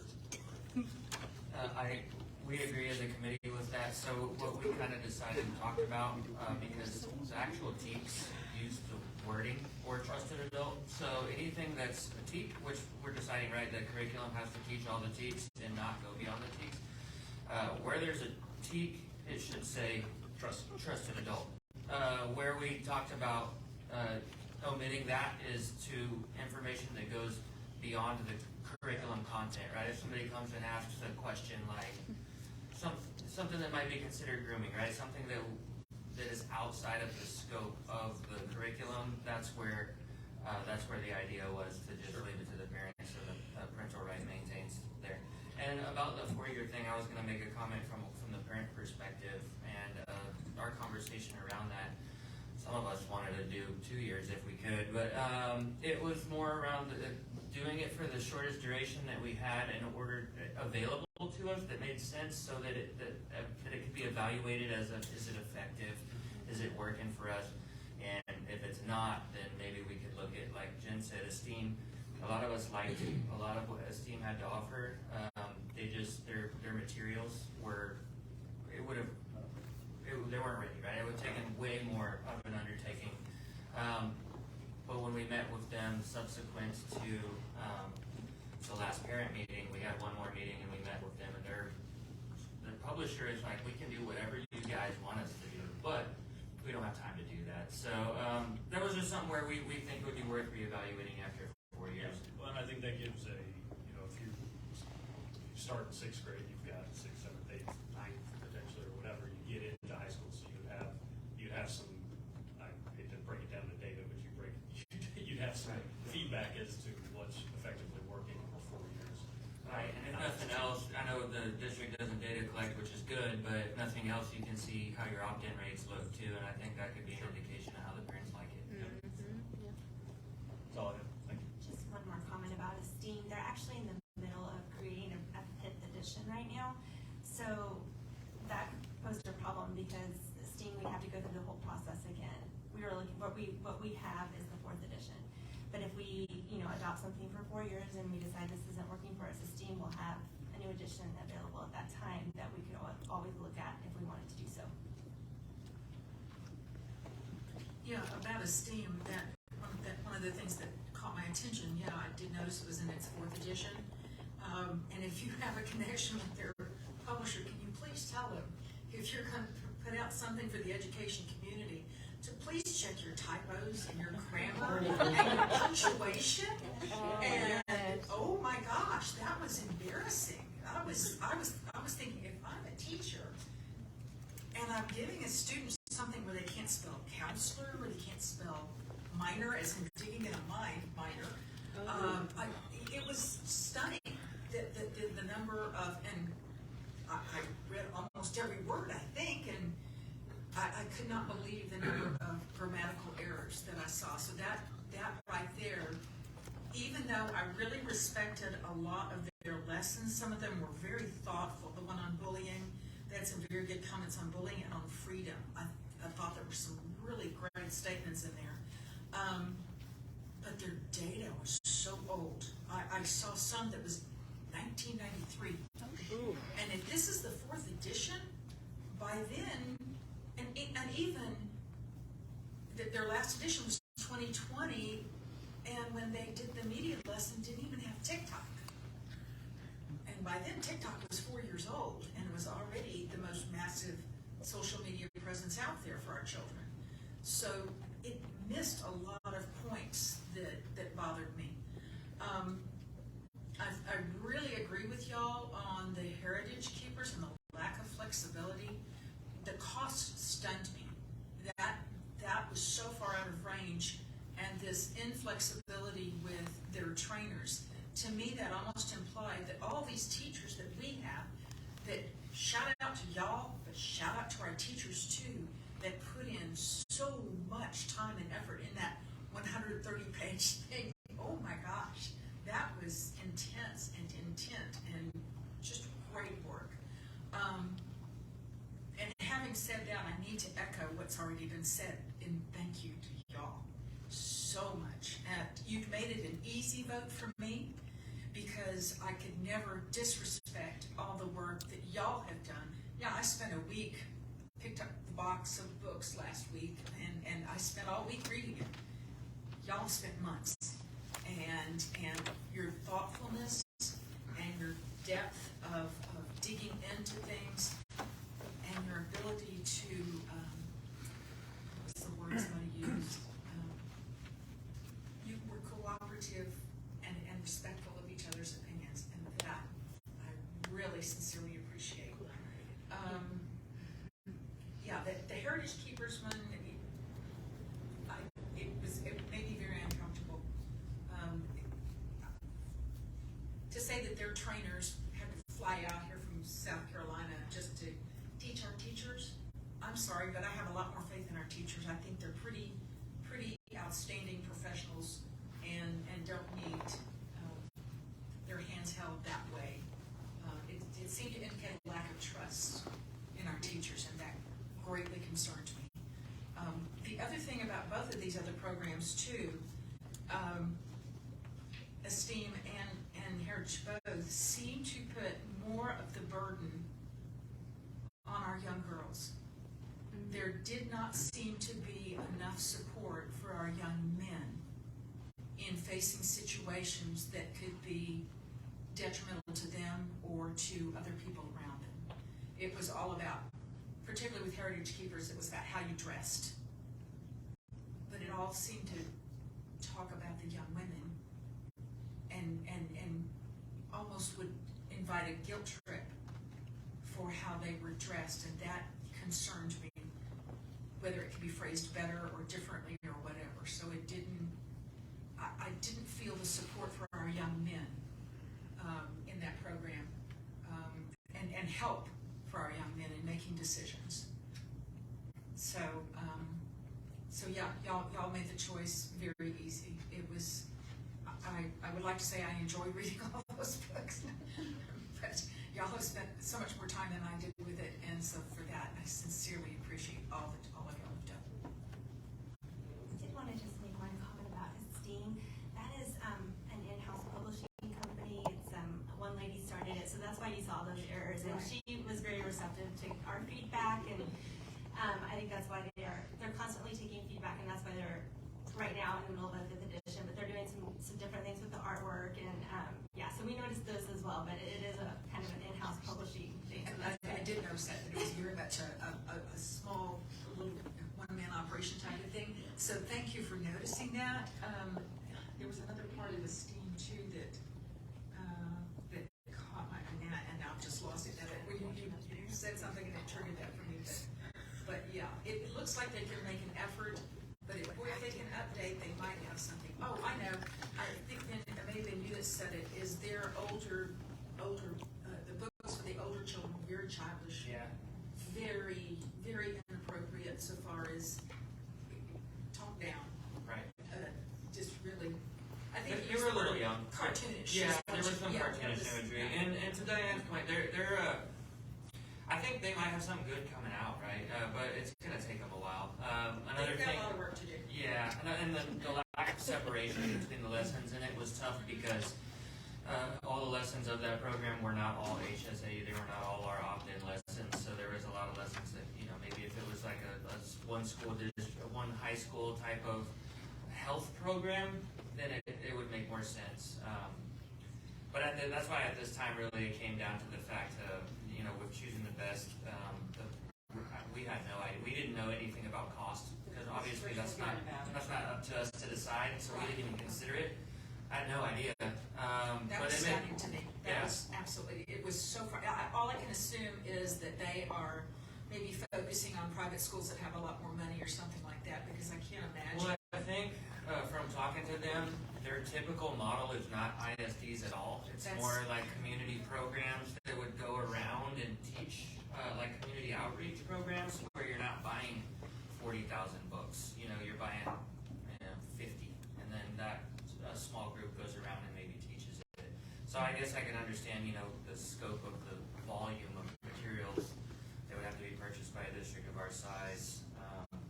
It makes sense that it would be that costly. So I just don't think they were really built especially for a district of our size. Thank you. Thank you all so much. So I have a few logistical questions, I think, and it may be Ms. Aguilar. So, is there a SHAC meeting next week? A full SHAC meeting? Yes, ma'am. Okay, Next Wednesday. Next Wednesday, okay. So is your thought that Chase would meet before that next SHAC meeting and try and come up with edits to present to that full SHAC? Or at least begin the process of that? So we have a Zoom, as a standing committee, we have a Zoom this Wednesday. And then depending on what you guys decide here, probably going to get back to hanging out with each other on Friday afternoons again, which we all can't wait to do, by the way. Seriously, we enjoy it. We've missed each other so much. But to your point, we could potentially have 2 meetings in that time period. That being said, we discussed if we're able to bring it to the shack next week, we will try to, or we may at that meeting make the motion to create a June full shack meeting, either in time to be y'all's June board meeting, or at least to be sure we have it in time for July for y'all. But the goal is to do as much work as we can up until that point. If it can't be done, then we'll probably try to set up a meeting in June. Okay, because typically we don't meet in July. We can have a special board meeting if we need to do that. And we meet to approve personnel when we have to. So it's not uncommon for us to come together for a July meeting. It's typically quick though.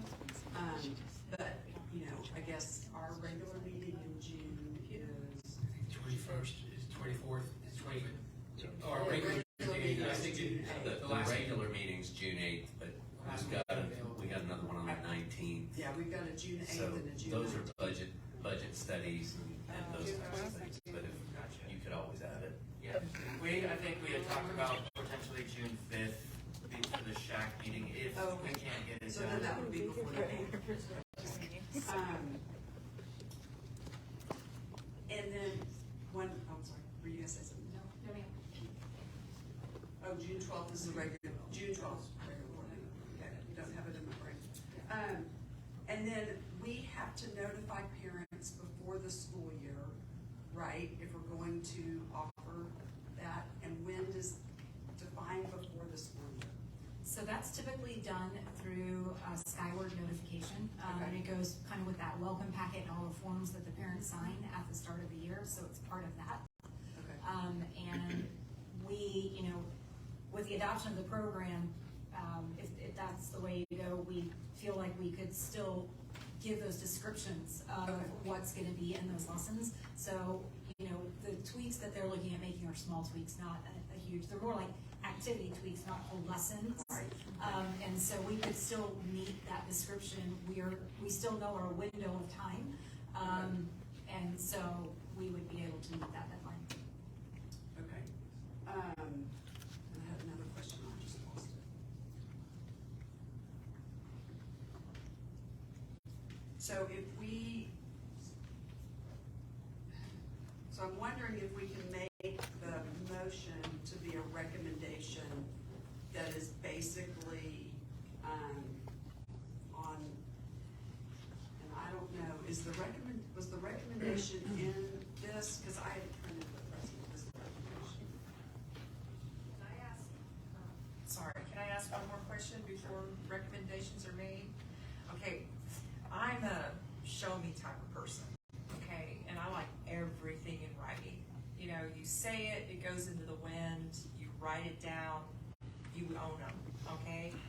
Is there any way that we can get the changes in writing from the publisher stating that they will make these changes, they agree to change A, change B, and also to the videos, that they are willing to make those changes?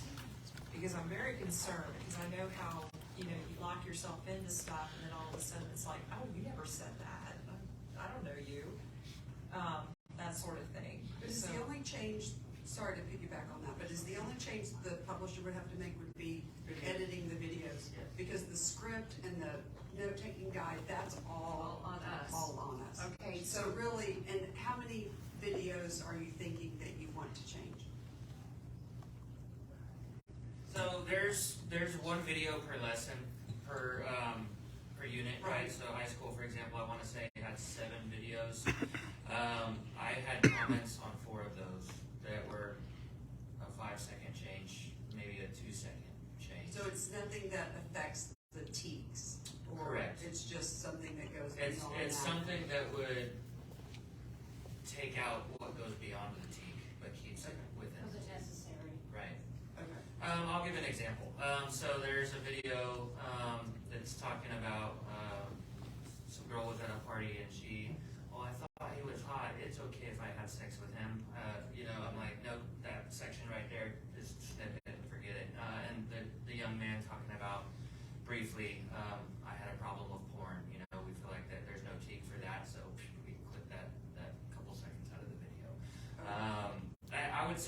based on my own personal, and again, this was something we'd have to collaborate on. In the high school HS1 or the Health 1 level, I found four small little 1 second. So let me ask you this: do the videos have to be shown with the lesson? I don't think. It depends on the lesson. Sometimes the lesson goes back to what was discussed in the video, so we kind of have to look at each lesson on its own. The videos are only about 4 minutes long. For Yeah, I each watched a lesson, lot of them. And I think in discussions that we had about some of the other curriculum that was very text heavy, honestly, with a lot of our students having that breakup of something visual is probably going to be. I guess my point was, if there was a video that you wanted to edit and somehow the publisher said, we won't edit it, my question is, could you do, I guess it depends on what the lesson is and what the video is, as to whether you could do it without the video. Right, and so we could, our teacher training would pull that out completely if they felt very strongly that needed it cut and they couldn't cut it. And then we'd have to go back and tweak the lesson to make sure the activities all still work without that video. And I'm gonna echo what everybody else has said, but, Ben, you did an amazing job at the public meeting. You did an amazing job presenting to the full shack. Thank you for taking on this task. I know that it has been, an onerous one and probably not fun, but you've done an amazing job, and thank you again to all the parents that, sat on this committee, because I know that, you brought some very diverse points of view, and you came together and you did what you thought was best for all 60,000 kids. So I just want to commend you for, working together and doing that, and bringing what you feel is the best recommendation. So thank you. Thank you all for y'all's support as well. And I want to take the time to thank the rest of this standing committee. This team I appreciate the pats on the back once in a while because I don't get them enough at work. But genuinely, this group of people behind me and the ones that couldn't make it, it really was the probably truest definition of a team that I've worked with for a long time, and how we were in the beginning relatively far apart on things. As you saw, everything came together by unanimous decision, and that's just a testament to the collaborative effort and the cooperative ability of everyone on this committee. So I definitely can't take the credit. It was a joint effort. So, and also thanks to Jen and Katie, because they did an outstanding job getting us the resources and information. And Emma, sorry. Emma, by the way, she needs to be y'all's official timekeeper because she's the best at it. Anyways, it really was my pleasure. So thank you all. Thank you. All right, so do I have somebody that would like to make a motion regarding this item? Madam President, I agree that we direct the Chase Committee and staff to finalize the changes with choosing the best to ensure full TEKS compliance as presented on the screen right here, and then follow the proper SHAC procedures to come back to the board as soon as possible for final complete adoption in accordance with the law. Basically, go forth and prosper, but we need that. We need those materials finalized to comply with the law. And we need approval and Well, that's to say, we're approving you to go forward and buy the materials and do all the edits, but we have to have that to be the final approval. But that's the motion, is that could direct them that they can purchase the choosing the best publishers and then do all the edits as presented to make sure we're in full compliance as addressed. So does that wording get us the ability to go purchase? Does it give us the ability to go forward? Can we, or do we have to say adopt? I guess that's my. My concern with the word adopt is that means you accept it as is versus we want to give. Well, can we say that we adopt it with the recommendations that they've presented? In the final completion of it. Yeah, we can say we adopt any final completion of this and final approval of the board. I'm okay with that. Can I play the devil's advocate here? Okay, what if we spend, what is it, $150,000? And then the things come back and it's not what either these wonderful people out here had had suggested, and then we're, what, now stuck with $150,000 bill? And again, I think it's just the videos that have the. Well, I understand, but what if but there again, some of the activities are tied to the videos, and if we can't use the videos because they refuse to do what we're asking them to do, is there a way that we can do maybe a partial payment and say, until they will show us something? I think, or do you have to pay the whole Didn't thing? you say that they are, Jennifer, Tony, somebody said something about you have talked to the publisher and that they are amenable to working with you? Yes. On these issues? Yes. So you have that, not in writing yet, but you have it verbally. Correct, and I know that one of the things that we had talked about previously, and we haven't talked about it until you all made a decision, was kind of starting a list of here, and we would start with the videos. Here are the videos that we want edited from this time to this time, and I will, as soon as we can, get a meeting set up with that publisher, hopefully Friday, if we can get that work done on Wednesday, of at least starting with high school and identifying that. I don't know that we could get them the edits we need for high school, 6th grade, 7th grade, 8th grade right now, but we could definitely get high school, and if they're willing to start making those cuts on that, I think we could probably trust them that they would make the other ones. And I get what you're saying, and if it were something they felt very strongly of and they couldn't edit it, we can pull that video out and we will tweak that lesson to still hit the teaks without having to use that video. Okay, I'm through grilling you, sorry. So,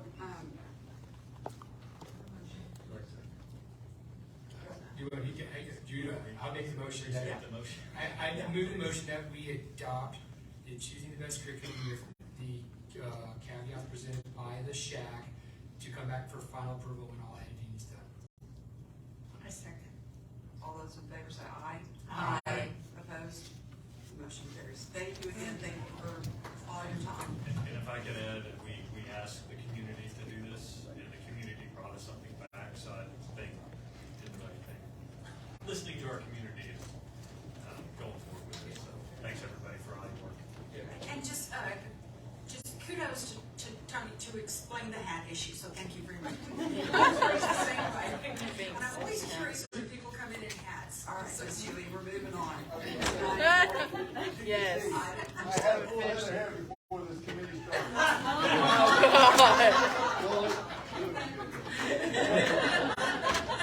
I don't think you really did. Item B, Business Services 1, possible action regarding consideration and approval of an order authorizing the issuance of Northeast Independent School District variable rate unlimited tax refunding bonds, taxable series 2023. Mr. Villarreal.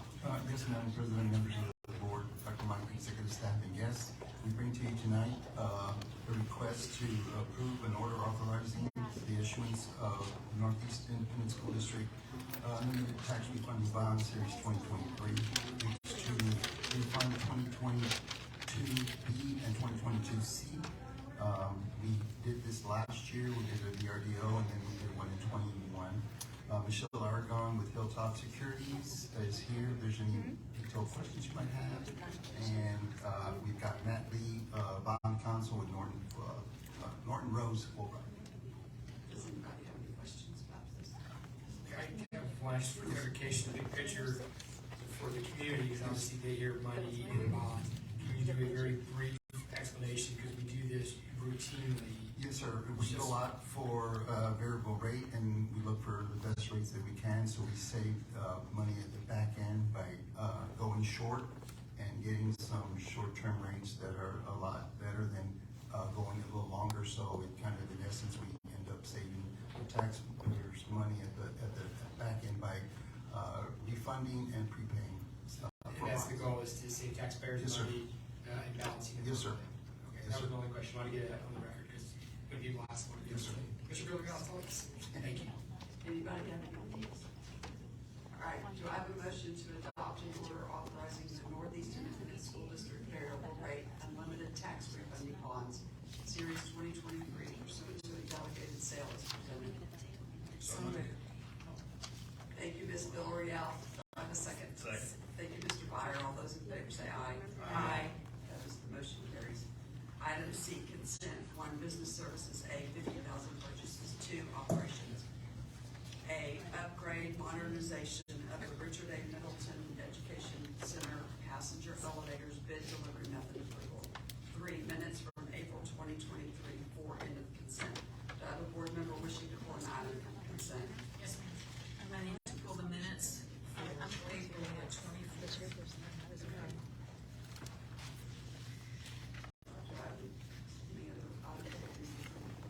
Do I have a motion to approve consent without the April 24th minutes? So moved. Mr. Hilliard, do I have a second? Second. Thank you, Ms. Landry. All those in favor say aye. Aye. Opposed? Motion carries. And my apologies, I should have called the office and let them know that I did catch a small error on the April 24th minutes, page 2, item 2A1. It shows that the motion was made by Landry, and I went back and I had in my notes that it was Villarreal. I went back and checked the audio and then zoomed in and everything, and it was the motion. So it's just a change of motion. Okay.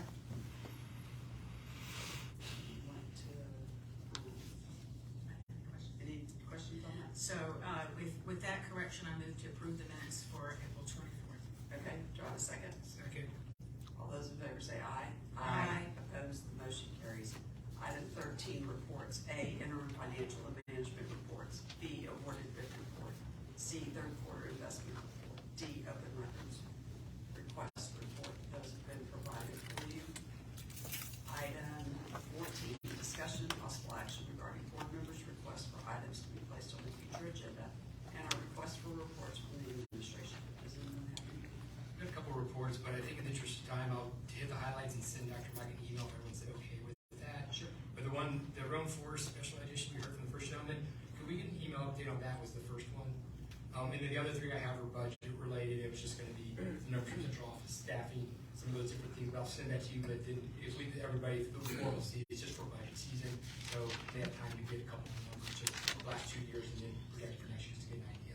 Sure. As we're looking at all that stuff. But I'll just send it to you versus spending the next 5 minutes talking about it. We're looking at that. Sure. And I have one request for an email, to all of us, just listing the family specialists and what schools they are responsible for. And that's just an email to the board. Mr. Gerald will take care of that tomorrow. Okay. I have one more thing because my questions were satisfied about the Longs Creek thing, and that was part of what I'm putting on the agenda for the next meeting. So how can I remove that for the Longs Creek? You can just say, tell me. I just want to remove the Longs Creek. Yeah. Okay, done. Thank you. All right, anybody have anything else? It is item 15, adjournment, and the time is 9:51. Thank you all for being here. All right.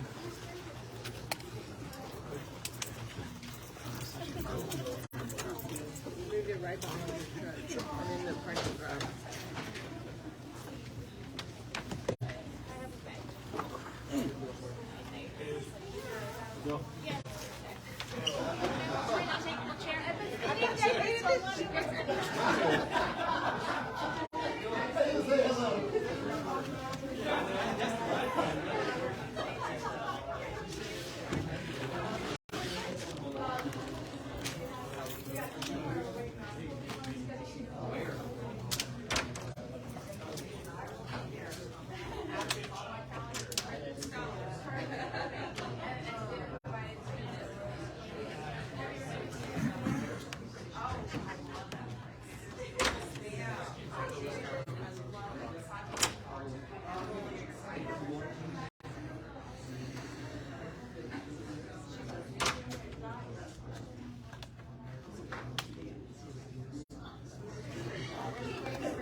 to all of current board members.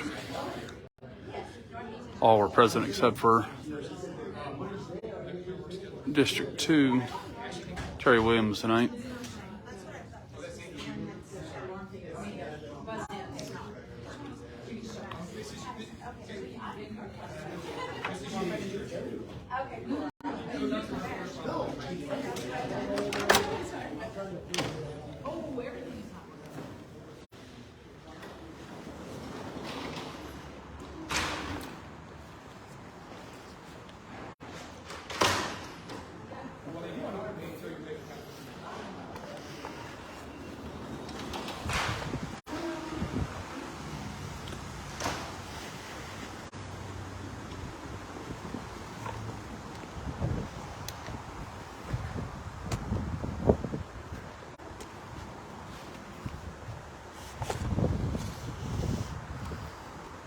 I'm going to give a synopsis real quick here in just a second. I'm going to get on the sidewalk.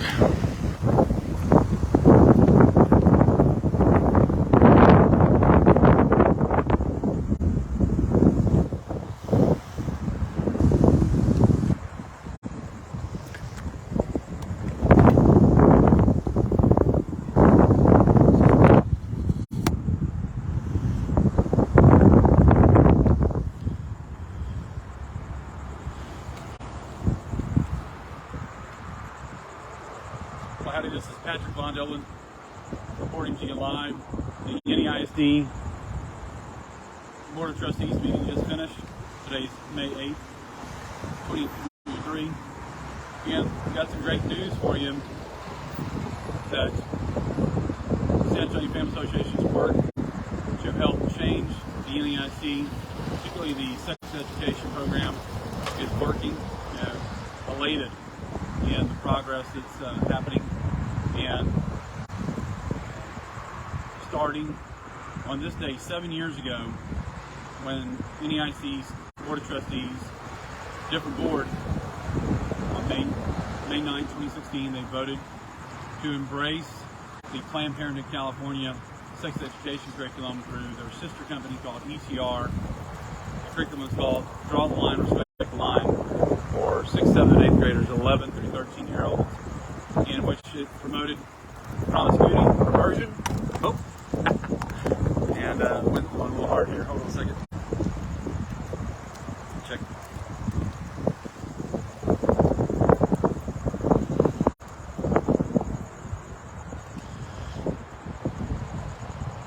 Hope the wind won't blow too hard for a second. Anyway, so that curriculum promoted promiscuity, perversion. It's not the wind, it's the airplane.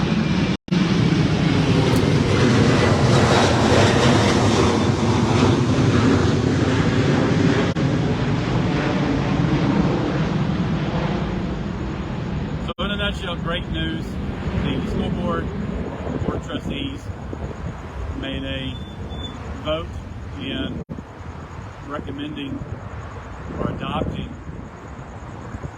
Choose the Best curriculum. We would have preferred Heritage Keepers, but all three of them, any three of these would have been a step in the right direction to help protect children, to not groom them, to get closer to the basics of biology and anatomy. We're not really not there. It's still sex education. It can still be misconstrued, but the Student Health Advisory Council did a fantastic job in going through the work and also getting the board to eliminate problematic videos and text. It was not done in May 9, 2016 or prior to that with the big decisions in high school curriculum. So was one of the things that in a long fight and discussions we had with then Superintendent Brian Gotardi, then Board of Trustees President Letitia Bresnahan, and Vice President Shannon Grona. The dynamics of the board have changed dramatically, and in large part thanks to the work of the San Antonio Family Association and others that helped change that makeup, and with education to parents getting that word out to help citizens and parents know what's happening in Northeast Independent School District. So we've seen a change over the last 7 years in directing it back towards parent involvement and parent engagement, parent approval. That parents have first and foremost rights over the education of their children. So kudos to the Board of Trustees, kudos to the SHAC, Student Health Advisory Council, and really doing a much more elaborate and thorough job than San Antonio Metropolitan. In May 9, 2016, San Antonio Metropolitan Health District was the acting independent consultant. And that medical director for San Antonio Metropolitan Health District is none other than Planned Parenthood South Texas former medical director and abortionist, Chicha Junior Wu. So as soon as they removed any outside consulting that took it out of the hands of the parents, that was step number one. It was great. Step number two was eliminating big decisions, Healthy Futures Texas, and draw the line, respect the line. PTR, Planned Parenthood California's sister corporation. 1 second. We have another plane here.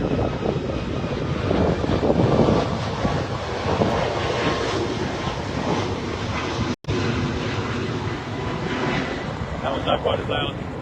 So, good news is on the rise for parents and protection of Texas children, particularly children here in the Northeast Independent School District.